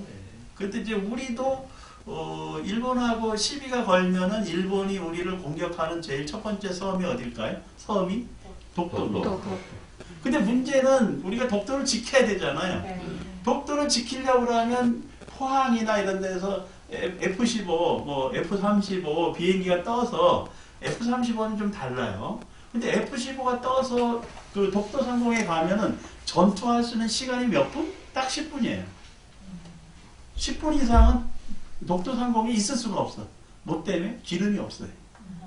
그러니까 우리는 전쟁이 된다 안 된다? 안 된다는 거예요. 그러면 우리가 그 독도를 지킬 수가 있다 없다? 없다는 거지. 물론도 그게 없는데. 그러니까 이제 그게 그 울릉도에 기지도 만들고 뭐 해서 비행장도 닦고 해야 되는데 이제 그렇게 됐을 때 국제관계가 철렁거리면서 또 상당한 문제가 생기는 거예요. 그리고 우리 지금 제주도도 있죠, 제주도. 제주도도 우리가 그 군함 만드는데 엄청 뭐 제주도 사람들도 반대하고 그 반대를 했지만 결국은 마라도나 이쪽 남쪽을 우리가 지키려면 제주도에 뭔가 있고 또 흑산도에 한 공항이 있어야 비행기가 가서 좀 채공도 한 1시간은 해야 전쟁이 될 거 아니에요. 어떻게 10분 가지고 전쟁이 되냐고 안 되지. 그러니까 그게 이제 우리가 국력을 좀 더 갖고 고구려 시대 때 수양제 그 당태종 그 100만 대군 물리칠 정도의 그 정도 이제 우리가 힘을 갖추겠죠, 우리도 앞으로. 당대는 안 돼. 다음 우리 후세대는 되지 않을까요? 길게 보면 되지 뭐. 그래서 중국도 좀 쪼개지고 이러면서 우리가 또 세상을 이렇게 바뀌는 거니까. 그런데 이제 지금은 우리가 부질없이 안 되는 걸 논쟁으로 벌려갈 이유가 없다는 게 실속 없이. 그 실속은 저 일본 애들만 지금 차리고 있는데. 그래서 트럼프가 되든 바이든이 되든 상관이 없어. 우리가 어떻게 이익되냐, 향상되냐, 행복의 길로 가느냐가 중요하고, 그리고 통일의 길로 어떻게 가느냐. 그래서 이제 남북이 좀 화합하고 협력해서 통일의 물꼬를 이제 터내는 것이 굉장히 중요한데, 그게 아직 이게 무르익지는 않아요. 그러니까 너무 조급하게 바라보면서 뭐 이래나 저래나 할 필요가 없어. 때가 아닐 때는 조용히 숨죽이면서 힘을 길러가는 게 지혜로운 것이죠. 그래서 이제 국력을 키워야 되는 거예요. 우리가 IMF 같은 상황이 오면 누가 우리를 도와주겠습니까? 결국 우리를 구제할 수 있는 사람들은 우리뿐이 없다는 거예요. 지금 이제 불교로 얘기하면요, 우리 한국의 기독교, 개신교는 누가 도와줍니까? 미국에서 도와줘요.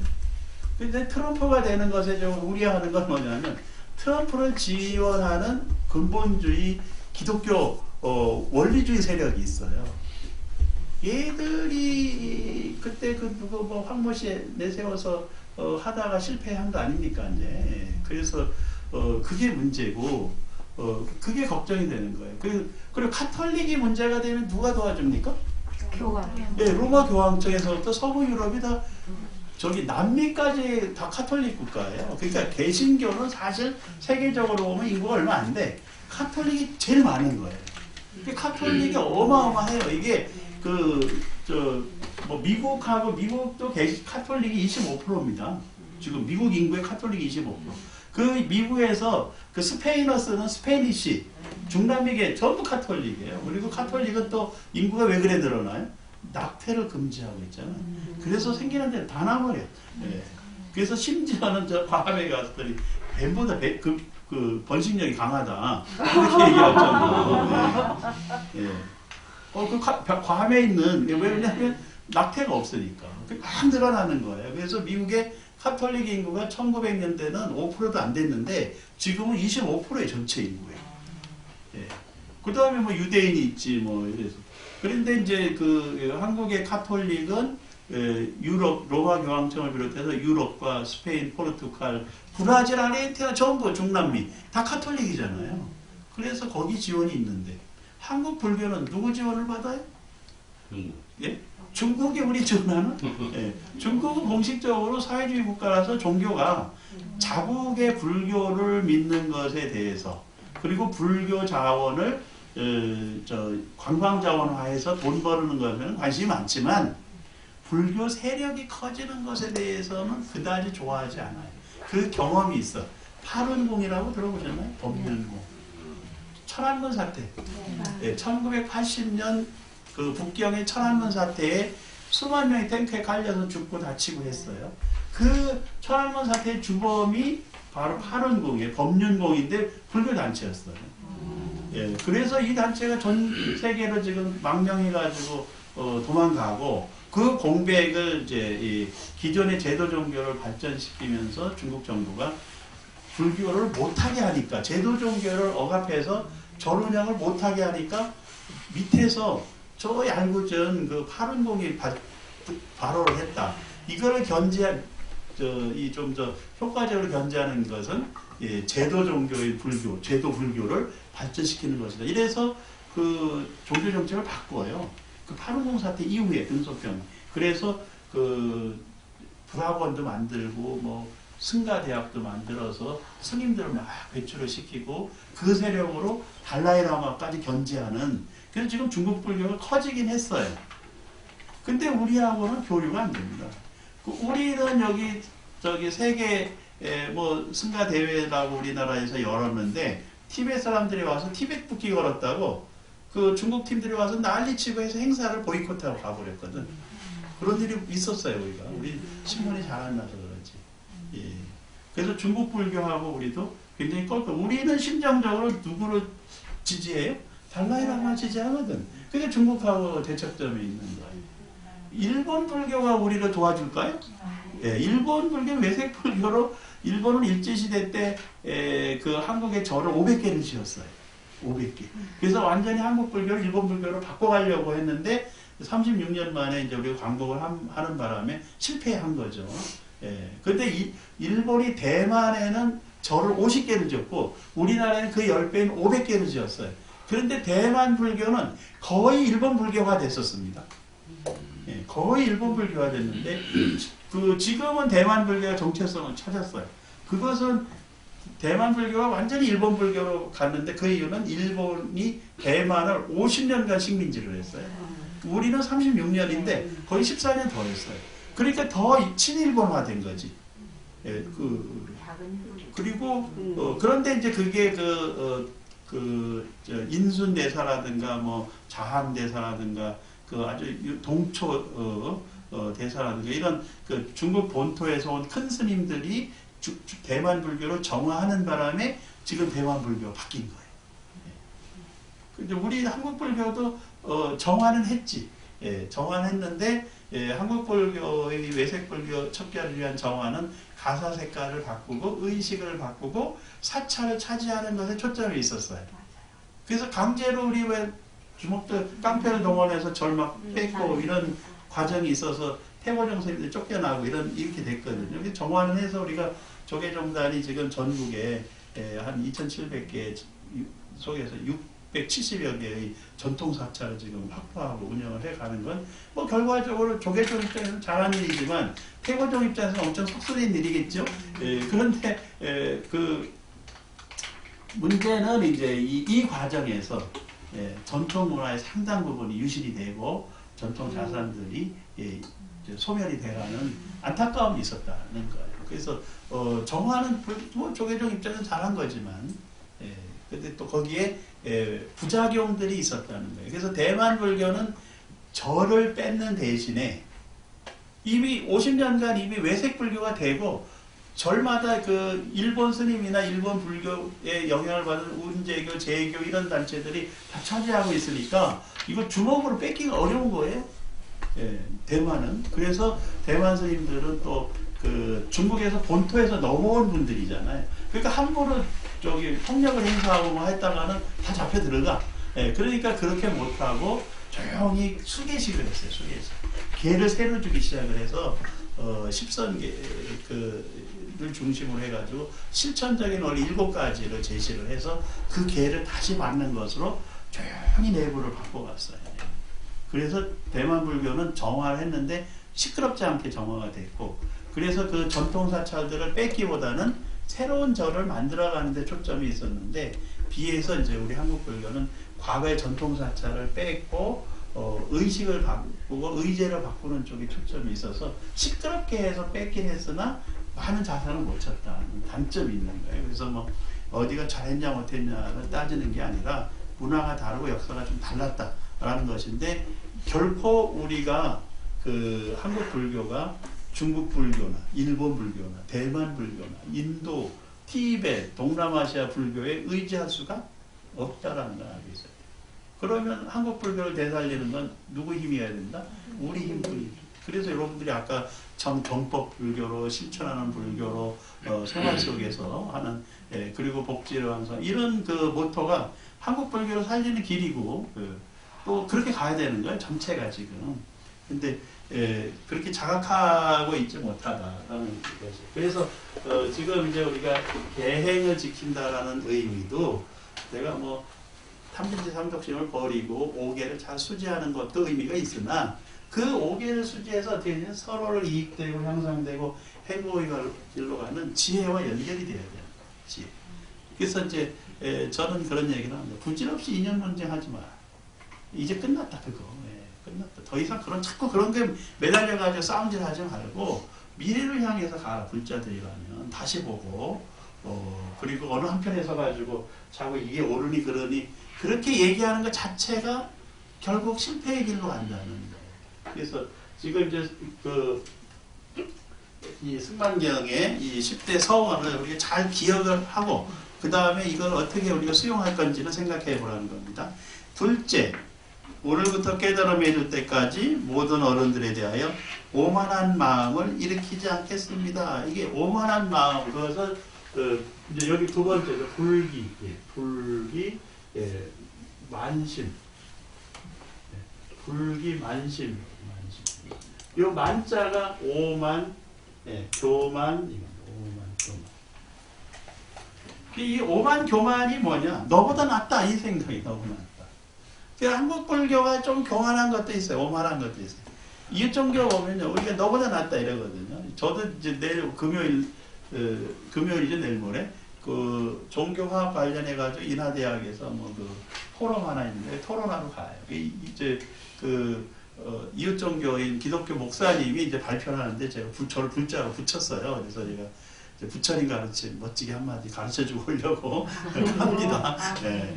근데 이제 부처님 가르침이라고 얘기 안 해. 그냥 무조건 막 써요. 그러면 다 좋아하지. 제가 하는 말이 뭐 엄청 그 사람들 귀에는 신선하고 새롭게 들리고 외울 정도로 쉽게 얘기합니다. 제가 다 하고 나면 꼭 묻는 사람이 있어. 그거 어디서 나왔어요? 예, 교수님 얘기입니까? 그럼 제가 아니요, 제가 이 정도로 똑똑하지 않고 이건 부처님께서 닉자에서 하신 말씀입니다. 인데 외웠는데 어떻게? 머릿속에 외워졌는데 예, 버릴 수 없잖아. 한 번 외운 거 못 버려. 그럼 그 사람 거 써먹게 돼 있어요. 목사님이라고 해도 써먹게 돼 있어요. 그래서 이제 그렇게 저는 세뇌를 시킵니다. 근데 우리가 오만한 거는 저도 그렇게 뭐, 야, 너들 그렇게 해도 너들보다 우리가 나은가 이런 생각하고 있거든요. 난면이 분명히 있고 부처님이 가르치면 수승하지.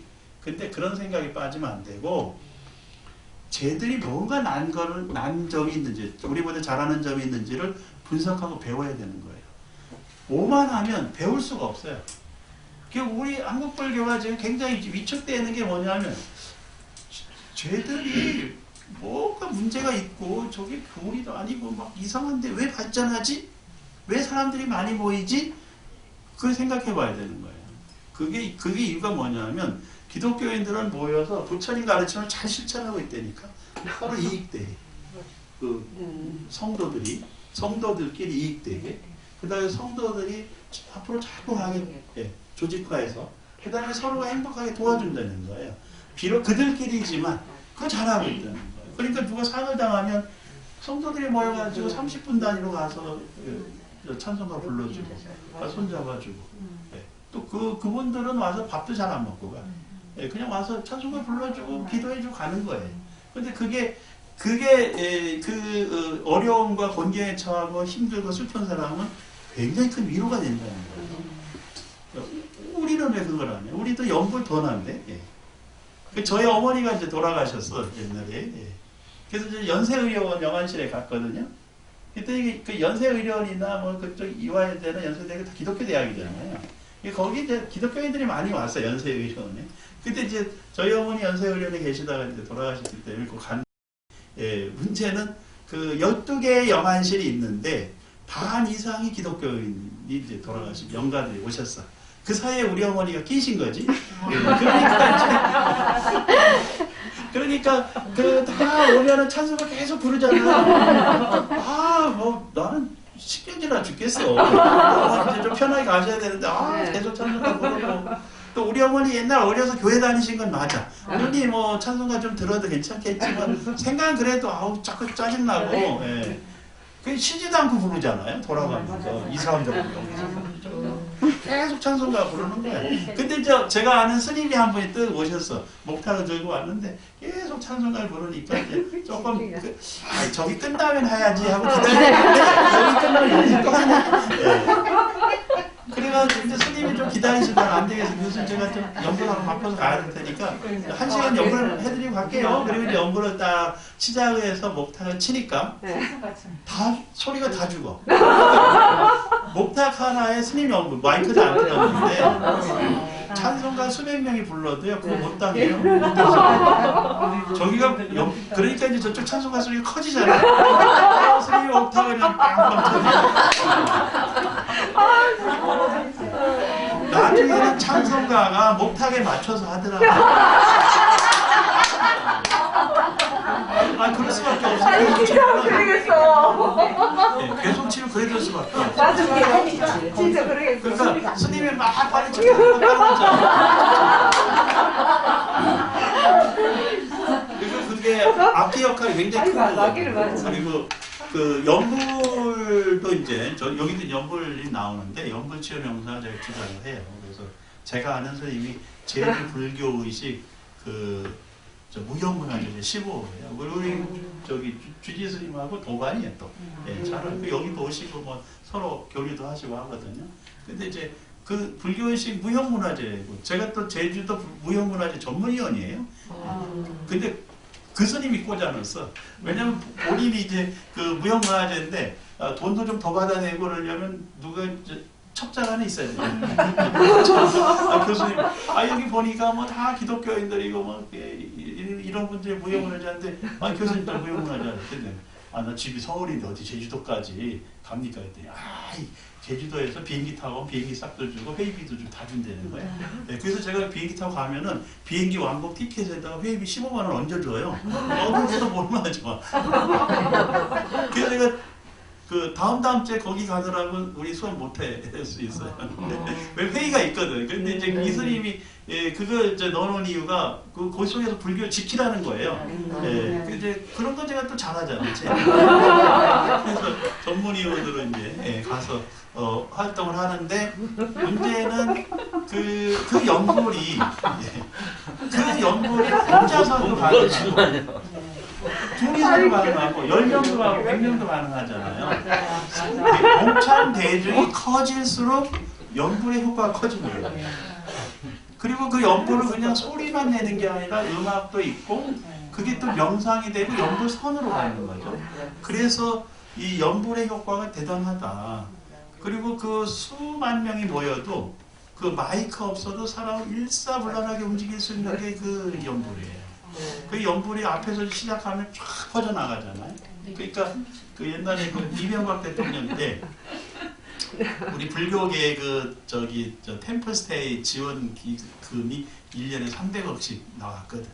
이명박 대통령이 되고 나서 눈에 가시지. 장로님이 되고 제가 잘라야 되겠다. 그래서 예산을 잘라버렸다. 그때 불교계에서 가만히 있나요? 우리 스님들이 또 가서 이렇게 소하시고 또 시청학회 갔었어요. 여러분들도 가셨나요? 그때 이명박 대통령 때 우리 시청학회 갔어요. 4대강도 하고 막 해가지고 겸사겸사 가서 쭉 앉아서 하는데 스님들 앞에서 목탁 치면서 연불 시작하면은 이게 쫙 퍼져나가요 소리가. 정근하면 쉽잖아요 따라서. 그러니까 이 합심이 되기 굉장히 좋은 거예요. 연불. 뭐 찬송가처럼 뭐 복잡하지도 않아. 단순하면서도 끊임없이 반복할 수 있어요. 루틴이. 이게 반복하면 할수록 더 좋아. 일심삼매에 들어가거든. 그러니까 뭐 소리는 내는데 막 그 집중이 되니까 시간 가는 줄 모른다. 찬송가 2시간 부르면요 목 터져. 연불은요 2시간에 10시간 해도 목이 안 아파요. 오히려 이거 집중해가지고 이게 이게 일심이 되고 그 다음에 선정 딱 들어가면은 금방 1시간 2시간 금방 가버리잖아요 하는 사람들. 옆에서는 지루해 보이지만 하는 사람은 금방 시간이 가는 거예요. 그래서 굉장히 파워풀한 강력한 불교의 결집이 될 수 있는 것이고 이제 명상 수행의 문제가 뭐냐면 우리 참선하면 전부 개별화되어 있잖아요. 자기 체험하고 끝나지. 자기가 체험한 걸 남한테 설명해 주려면 복잡하고 입을 여는 순간 뭐 개구적 착이라고 또 이게 문제가 생겨요. 이게 개념을 설명하는 순간에 오류가 범할 수 있다는 거예요. 근데 연불은 그게 필요가 없잖아요. 그냥 아무 설명 없이 그냥 해나가면 되는 거예요. 그래서 그 연불치유 명상이라고 하는 거 이제 이렇게 새로 개발하는데 그것도 그 연불도 자꾸 이제 이렇게 우리 정근 연불 있잖아요. 정근 나무 만세모사고 나무 석가모니불 이런 정근 연불도 굉장히 쉽고 좋은데 이제 그것만 했을 때 이 연불에 들어있는 여러 가지 문화적 요소들이 없어질 수 있어요. 그 범패라든가 이런 소리들이 사라질 수 있어요. 그래서 연불을 하면서도 전통 문화가 계승될 수 있게 해야 됩니다. 그리고 연불을 하면서도 거기서 뭔가 새로운 문화를 창출해낼 수 있는 그런 지혜가 나와야 된다. 그리고 그 연불이 연불선으로 갈 수 있어야 된다. 이런 좀 고차원적인 욕구가 이제 있어요. 제가 하는 연불치유 명상이라고 하는 것은. 그래서 좀 그것이 될 수 있게끔 해나가야 된다. 그런 지혜가 필요한데 그러려면 좀 더 이 불자들이 하심하고 이웃 존경하는 것도 좀 잘 살펴볼 필요가 있고 뭐가 강점인지 봐야 됩니다. 이웃 종교인들이 선교하고 전도하는데 매우 효과적으로 작용했던 것 중에 하나가 뭐였냐면 성가대예요. 성가대. 합참.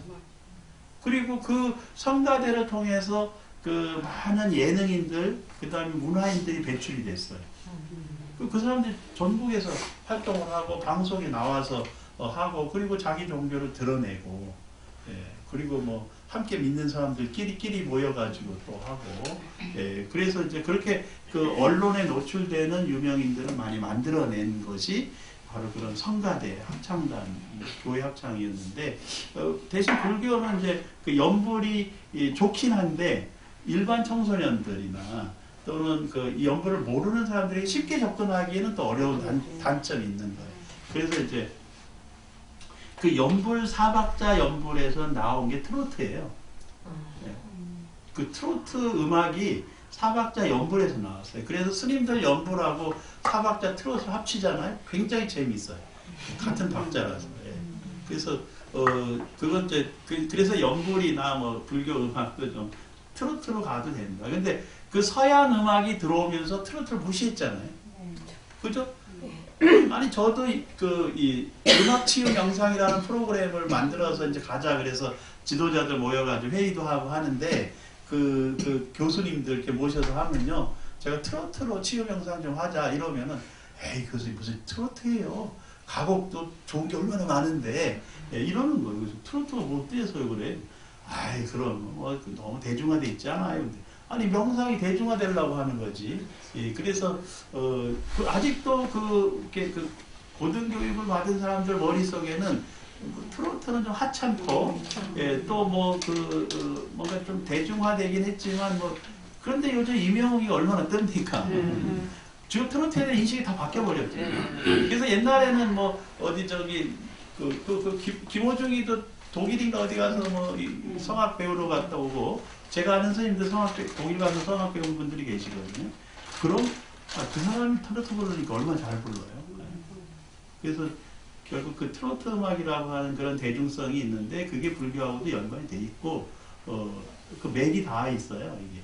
예, 그래서 이것을 이제 불교계에서도 조금 더 적극적으로 활용할 필요도 있고 교회 성당이나 교회당이나 성당에서 트로트 부르면은 좀 웃겨요.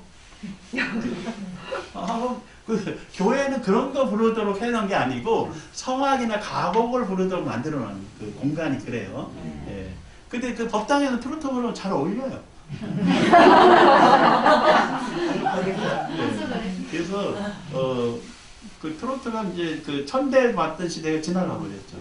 그래서 문화가 새롭게 재평가되면서 지금 그 트로트 음악이 전 세계로 다시 확산될 수 있는 그 K-팝에 이어서 K-트로트도 이제 전 세계로 확산되고 있다는 거죠. 그래서 이제 그런 걸 보면 우리가 불교도 부처님의 가르침이 스승하고 다른 사람이 못하는 참선, 간화선 이런 것만 하니까 아주 못하는 사람들 좀 폄훼하고 멸시한 측면이 있어. 그런데 그러다 보니까 뭐가 안 돼요? 대중화가 안 되고 불교 문화는 특별한 사람들이 즐기는 문화로 이렇게 귀결이 돼버렸단 말이에요. 이것을 해결하는 방식은 오만한 자기 깨우치지 못하고 아직 부처님도 덜 됐는데 말이지 마치 부처님이 있냐고 생각하고 말하면 잘못된 거예요. 그건 오만한 것이고 좀 하심하고 겸손하고 공손하게 대할 필요가 있어요. 그래서 저도 이제 어디 다른 종교인들 가면 제 어깨가 막 하늘로 올라갑니다. 입장에서 자부심이 얼마나 커요. 예. 그리고 또 다른 종교인들 와서 막 묻는다고. 제가 엄청나게 대단한 사람으로 생각해. 왜냐하면 자기네가 모르는 말을 알고 있거든. 그 사람들 간화선 몰라요, 뭔지. 예, 윗바사나 몰라. 예, 저는 간화선 윗바사나를 일단 알고는 있잖아. 제가 안 해도. 그러니까 물으면 설명을 해줄 수 있잖아. 대단합니다, 저. 전 집안에서는 제가 무시당해도 다른 종교인들 앞에 가면 아주 당당해. 저 일대 뭐 천도 괜찮아. 막 얼마든지 얘기할 수 있고 당당하게 내 기독교 다 칭찬해줘 가면서 결국 불교 얘기로 끌고 가는 그래서 이제 그런데 사실 제가 저를 살펴보면 내가 굉장히 오만하다. 그래서 제가 뭐 목사님들 앉혀놓고 큰 소리 뻥뻥 치고 마치 이러면 내가 제 역할을 한 것처럼 생각하는데 결국 그 목사님들은 저불러서 불교 공부해가지고 자기네 종교 발전시키는 거야. 그렇잖아. 저를 왜 부르겠어. 그 사람들 부자가 되려고 부르는 게 아니고 불교가 뭐 하는지 불교가 어떻게 하는지 궁금해서 또 배워서 제대로 공격하려고 부르는 거지. 근데 또 저는 또 좀 뭐 제가 마치 부처님이나 된 것처럼 그래 다른 종교에 다 불성을 가지고 있으니까 뭐 목사님도 보살이지 뭐 이러고 막 가르쳐 주잖아요. 예. 제가 잘못하는 건 아닌데 문제는 제가 그러면서 그 사람들에게 뭔가를 배워왔어야 된다. 저는 열심히 배우려고 해요. 요즘 그래서 저도 굉장히 겸손하게 얘기합니다. 예. 옛날엔 굉장히 막 어깨가 하늘로 올라갔지. 지금 예. 지금은 이제 이거 공부하니까 내가 그 아주 수승한 부처님의 가르침을 내가 다른 종교인들에게 알려는 주면서 배우지는 못하고 있구나.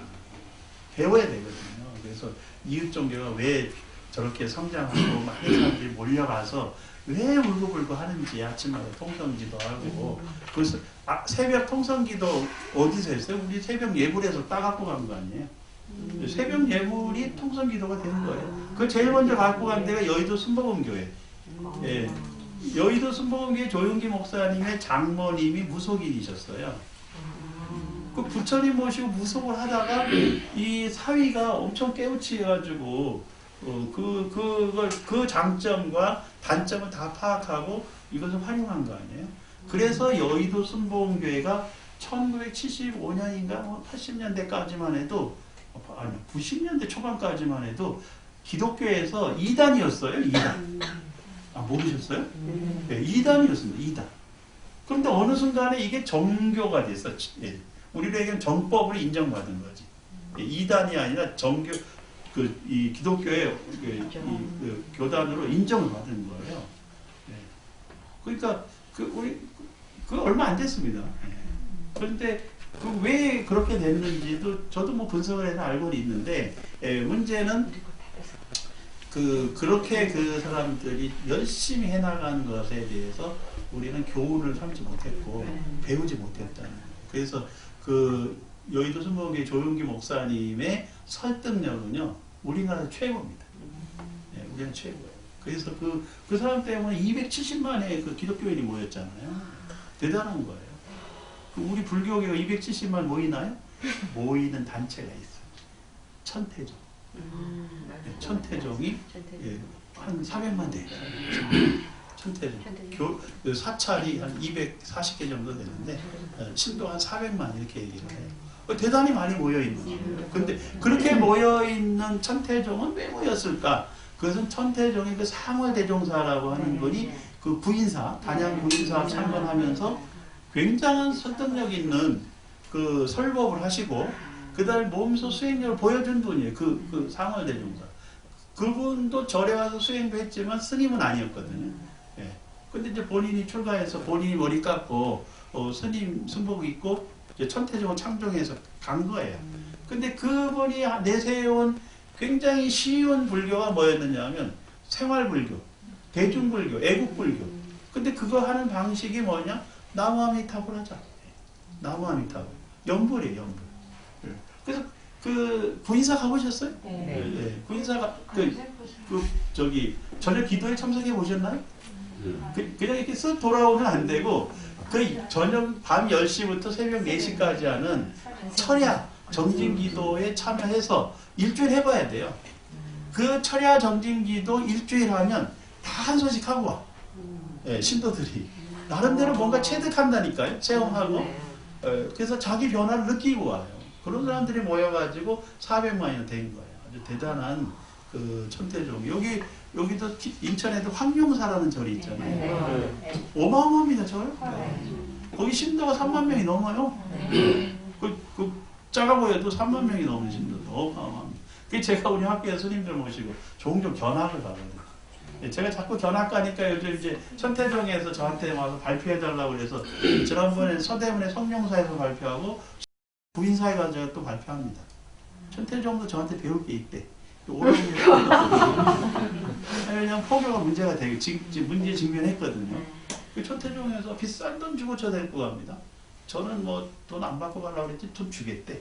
주는 건 받지 뭐 달라고는 안 하지만 주면 받지만 그래서 천태종이 지금 이제 열심히 거기서 방향전환 하려고 노력을 하고 그 얘기를 저한테 듣고 싶어 하는 거예요. 그래서 저는 뭐 있는 그대로 제가 열심히 이제 얘기를 해주고 또 논문도 발표해서 하는데 그러니까 여기서 오만한 마음을 일으키면요 배우지 못하는 거예요. 저도 경험했고 그래서 이제 불자들도 교만한 마음, 오만한 마음, 너보다 낫다 이런 생각을 내려놓고 내가 부족하고 못한 걸 발견하고 찾아내고 상대방이 잘하고 있는 것을 찾아서 이렇게 접목시켜서 가야 된다는 거죠. 그래서 기독교 일종교인들이 열심히 하는 게 서로가 협력하고 그다음 서로 위로해주고 서로 공동체를 만들고 함께 가려고 하고 나누려고 하고 그 헌신적으로 봉사 이런 것들이 이제 그들의 장점이고 그걸 우리가 또 이렇게 열심히 배워야 됩니다. 세 번째 세존이시여 저는 오늘부터 깨달음에 이를 때까지 모든 중생에 대해서 화내는 마음을 일으키지 않겠습니다. 이게 이제 세 번째가 불기 애심이라고 합니다. 애심. 여기 애자가 진애라고 합니다. 이게 분노라는 뜻입니다. 불기 애심. 분노, 화내는 마음을 일으키지 않겠습니다.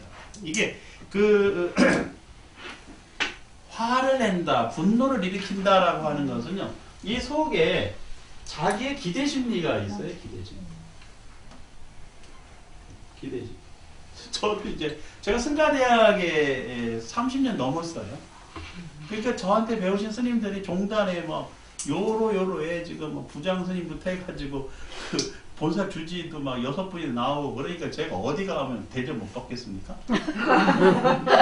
그죠? 어디 가든 아니 제가 사람들을 데리고 어디 가면은 막 주지 스님이 뭐 막 와서 손 붙잡고 교수님 오셨냐고 막 저한테 절을 하고 그 제가 송구하잖아요. 아 제가 스님한테 절을 하고 스님이 먼저 저한테 절을 저를 이제 스승 대접을 해주는 거죠. 그래서 저도 엎드려서 상대도 하고, 그래서 또 스님도 같이 하고, 근데 이걸 옆에서 보면요, 되게 웃기는 모습이에요. 여러분들도 그런 걸 보면 이상하죠? 예. 아, 못 봤어요? 그때 그러다 보니까 이제 제 마음 속에 뭐가 있냐면 아까 그 교만한 마음이 이제 싹 터요. 그래서 나 이런 사람인데 어디 가면 대접받아야 돼. 아니 제가 이제 그 승가대학에서 30년 있으면서 항상 이 차수하고 앞에는 다 스님들 계시고 저 뒤에 서 있었어. 그 스님들 뒤에 이렇게 서가지고 스님들이 나를 언제 뭘 필요하나 그럼 달려가서 도와주려고 하는 마음이지 내가 스님들 앞에 서가지고 깃발 들고 스님들 저 따라오세요 이건 없었어요. 그래서 항상 뒤에서 살펴보지 대중을 살펴보고 그러니까 그게 습이 돼가지고 일반 대중들 가도 앞에 내가 서야 될 때도 뒤에 물러서가지고 대중 살피고 있다니까요. 아 이거 배운 습이 무섭다. 그런데 이제 그러다가 어디 절에 가면 스님들이 막 대접을 해주는데 그것은 제가 잘나서가 아니지. 그 스님들과 법연이 있기 때문에 저를 대접을 해주는 것이고 또 그 스님들은 저하고 같이 간 사람들을 보호라는 의미에서도 키워주는 거지. 근데 이제 이게 습이 되면 어디 가면 제가 난 어디 앉아야 되지? 앞에 뭐 로얄 소금이나 이러고 이게 벌써 교만한 마음인데 그게 안 되잖아요. 그럼 진해가 일어나요. 지금 어디 갔는데 자리가 없이 앉을 자리가 없어. 근데 막 다른 사람들 안 치고 이렇게 뭐 이름표 썼는데 내 이름은 없네. 예, 그럼 어떻게? 오지 말아야 할 자리 왔나? 이렇게 가버리는 때도 있어요. 사실은 그게 내 교만한 거고. 그 마음 속에는 뭐가 일어났다? 화가 난다는 거지. 그러니까 그냥 휙하네. 제가 학교에서 하듯이 자리에 안 앉고 외호 대중으로 있으면요, 굉장히 마음도 편하고 또 그 내가 할 일이잖아요, 당연히. 그런데 이게 서비스도 받다 보면 이게 권리인 줄 착각한다니까. 제가 그러니까. 그래서 항상 지켜보고 제 마음을 들여다보고 혹시 내가 교만한 마음이 일어나는 건 아닌지 부질없는. 그런데 이제 그런 경우는 있죠. 제가 학교를 대표해서 가면 제가 무시당하는 것은 곧 학교가 무시당하는 거고 불교가 무시당하는 거잖아요. 그때는 강하게 표현하죠. 그리고 미리 사람들 원래 정리해놓지. 예, 가서 당하지 않지. 예. 그러니까 그래서 이게 내가 설 자리 앉을 자리, 나갈 자리 물러설 자리 이걸 잘 알아야 되는데 그걸 아는 게 쉽지가 않아. 그것이 그런 기대 심리가 있는데 충족이 안 되면 화가 나는 거야. 예. 그게 그렇게 그때 일어나는 화를 진애라고 해요. 진애. 예. 근데 이거는 아까 교만에서 일어나는 거거든요. 그래서 저도 이제 그 정년퇴직이 되고 학교를 이제 떠날 때가 이제 다가옵니다. 그러니까 이제 점점 하심하고 그리고 내가 살아온 거 돌이켜보고 또 그래도 마지막까지 불교를 위해서 뭔가 해놓고 가야 되겠다 이런 생각이 이제 자꾸 드는 거예요. 이제 철이 드는 거지. 그래서 이 진해라고 하는 이 밑바탕에는 기대심리가 있다. 그 기대심리는 교만에서 오고요. 그래서 그것이 사라져야 분노라는 마음이 안 일어난다는 거예요. 그러니까 뭐 사실은 제가 전철 타고 가면은 저를 알아주는 사람이 누가 있어요? 가끔 여러분들이 전철 안에서 저를 보고 교수님 뭐 오래간만인데 이렇게 인사를 할 수 있어도 제가 전철 아무리 타고 가도 저를 알아주는 하나도 없더라고. 관심도 없어요. 제가 뭐 무슨 넥타이를 맸는지 옷을 입었는지 벗은지 관심도 없어요. 그러니까 평범한 한 사람일 뿐인 거죠. 누구나 다 그런 거예요. 그런데 사람들은 이제 그 속에서 권력 좀 가지고 있고 뭐 좀 활동을 하면 자기가 대단한 것이냐 생각하고 그것이 쌓여서 이런 게 일어난다. 진해라고 하는 마음이 일어나고 이 진해라는 마음이 일어나는 내면에 그런 생각이 있어요. 내가 누군데? 아상이죠. 아상. 또 내 생각이 무시당하거나 비판당하면 화가 나요. 저도 이제 토론회 가잖아요. 그러면 막 사람들이 막 교수님 얘기 잘 들었습니다. 정말 대단합니다. 처음 들었어요. 뭐 막 이러면 기분이 좋다가 어떤 사람이 대놓고 저를 까잖아. 그럼 여기 살짝 올라와. 여기 딱 이렇게 올라와. 그때 그래서 제가 불교 공부를 30년 넘게 하고 명상을 좀 했는데 이거 올라온다고 화낼 수는 없잖아요. 그런데 이거 올라오는 거 싹 자르고 처음부터 다시 시작을 하지, 냉정하게. 그러면 합리적으로 설득시킬 수가 없어요. 제가 화를 내버리면 감정적으로 접근하잖아요. 근데 이제 감정의 머리를 잘라버리면 합리적으로 접근이 가능하고 이성적으로 설명이 가능한 거죠. 그게 바로 이 불기진의 진심을 일으키지 않아야 되는 거고. 그래서 이제 불교를 공부한 사람들은 알아야 됩니다. 여러분들도 이제 누군가 대화를 할 때 이게 약간 이렇게 싹 올라오는 게 있어. 이런저런 마음이. 화도 올라오고 뭐 분노도 올라오고 시기심도 올라오고 질투심도 올라오고 자꾸 올라와요. 그때 요거 그냥 싹둑 잘라낼 수 있는 마음이 필요하다. 그런 지혜의 칼이 이게 불기 그 애심이라고 하는 그 마음이라는 거. 그래서 이제 불자들은 뭐 저도 승가대에게서만 31년이니까 그 전에도 10년이 있었어요. 그러니까 40년이 넘었는데 이제 요즘 이렇게 올라오면 요거 자를 정도 수준이 됐어요. 그래서 크게 자라지는 않고 사실은 이게 안 올라와야 되잖아요. 안 올라오고 유유자적하게 대할 수 있어야 되는데 저는 아직도 뭔가 올라옵니다. 근데 올라오면 그래도 잘라낼 줄은 알아요. 여러분들은 안 올라오시죠? 무성해요. 생각해 보시기 바랍니다. 재밌으셨어요? 네. 여기서 마치겠습니다.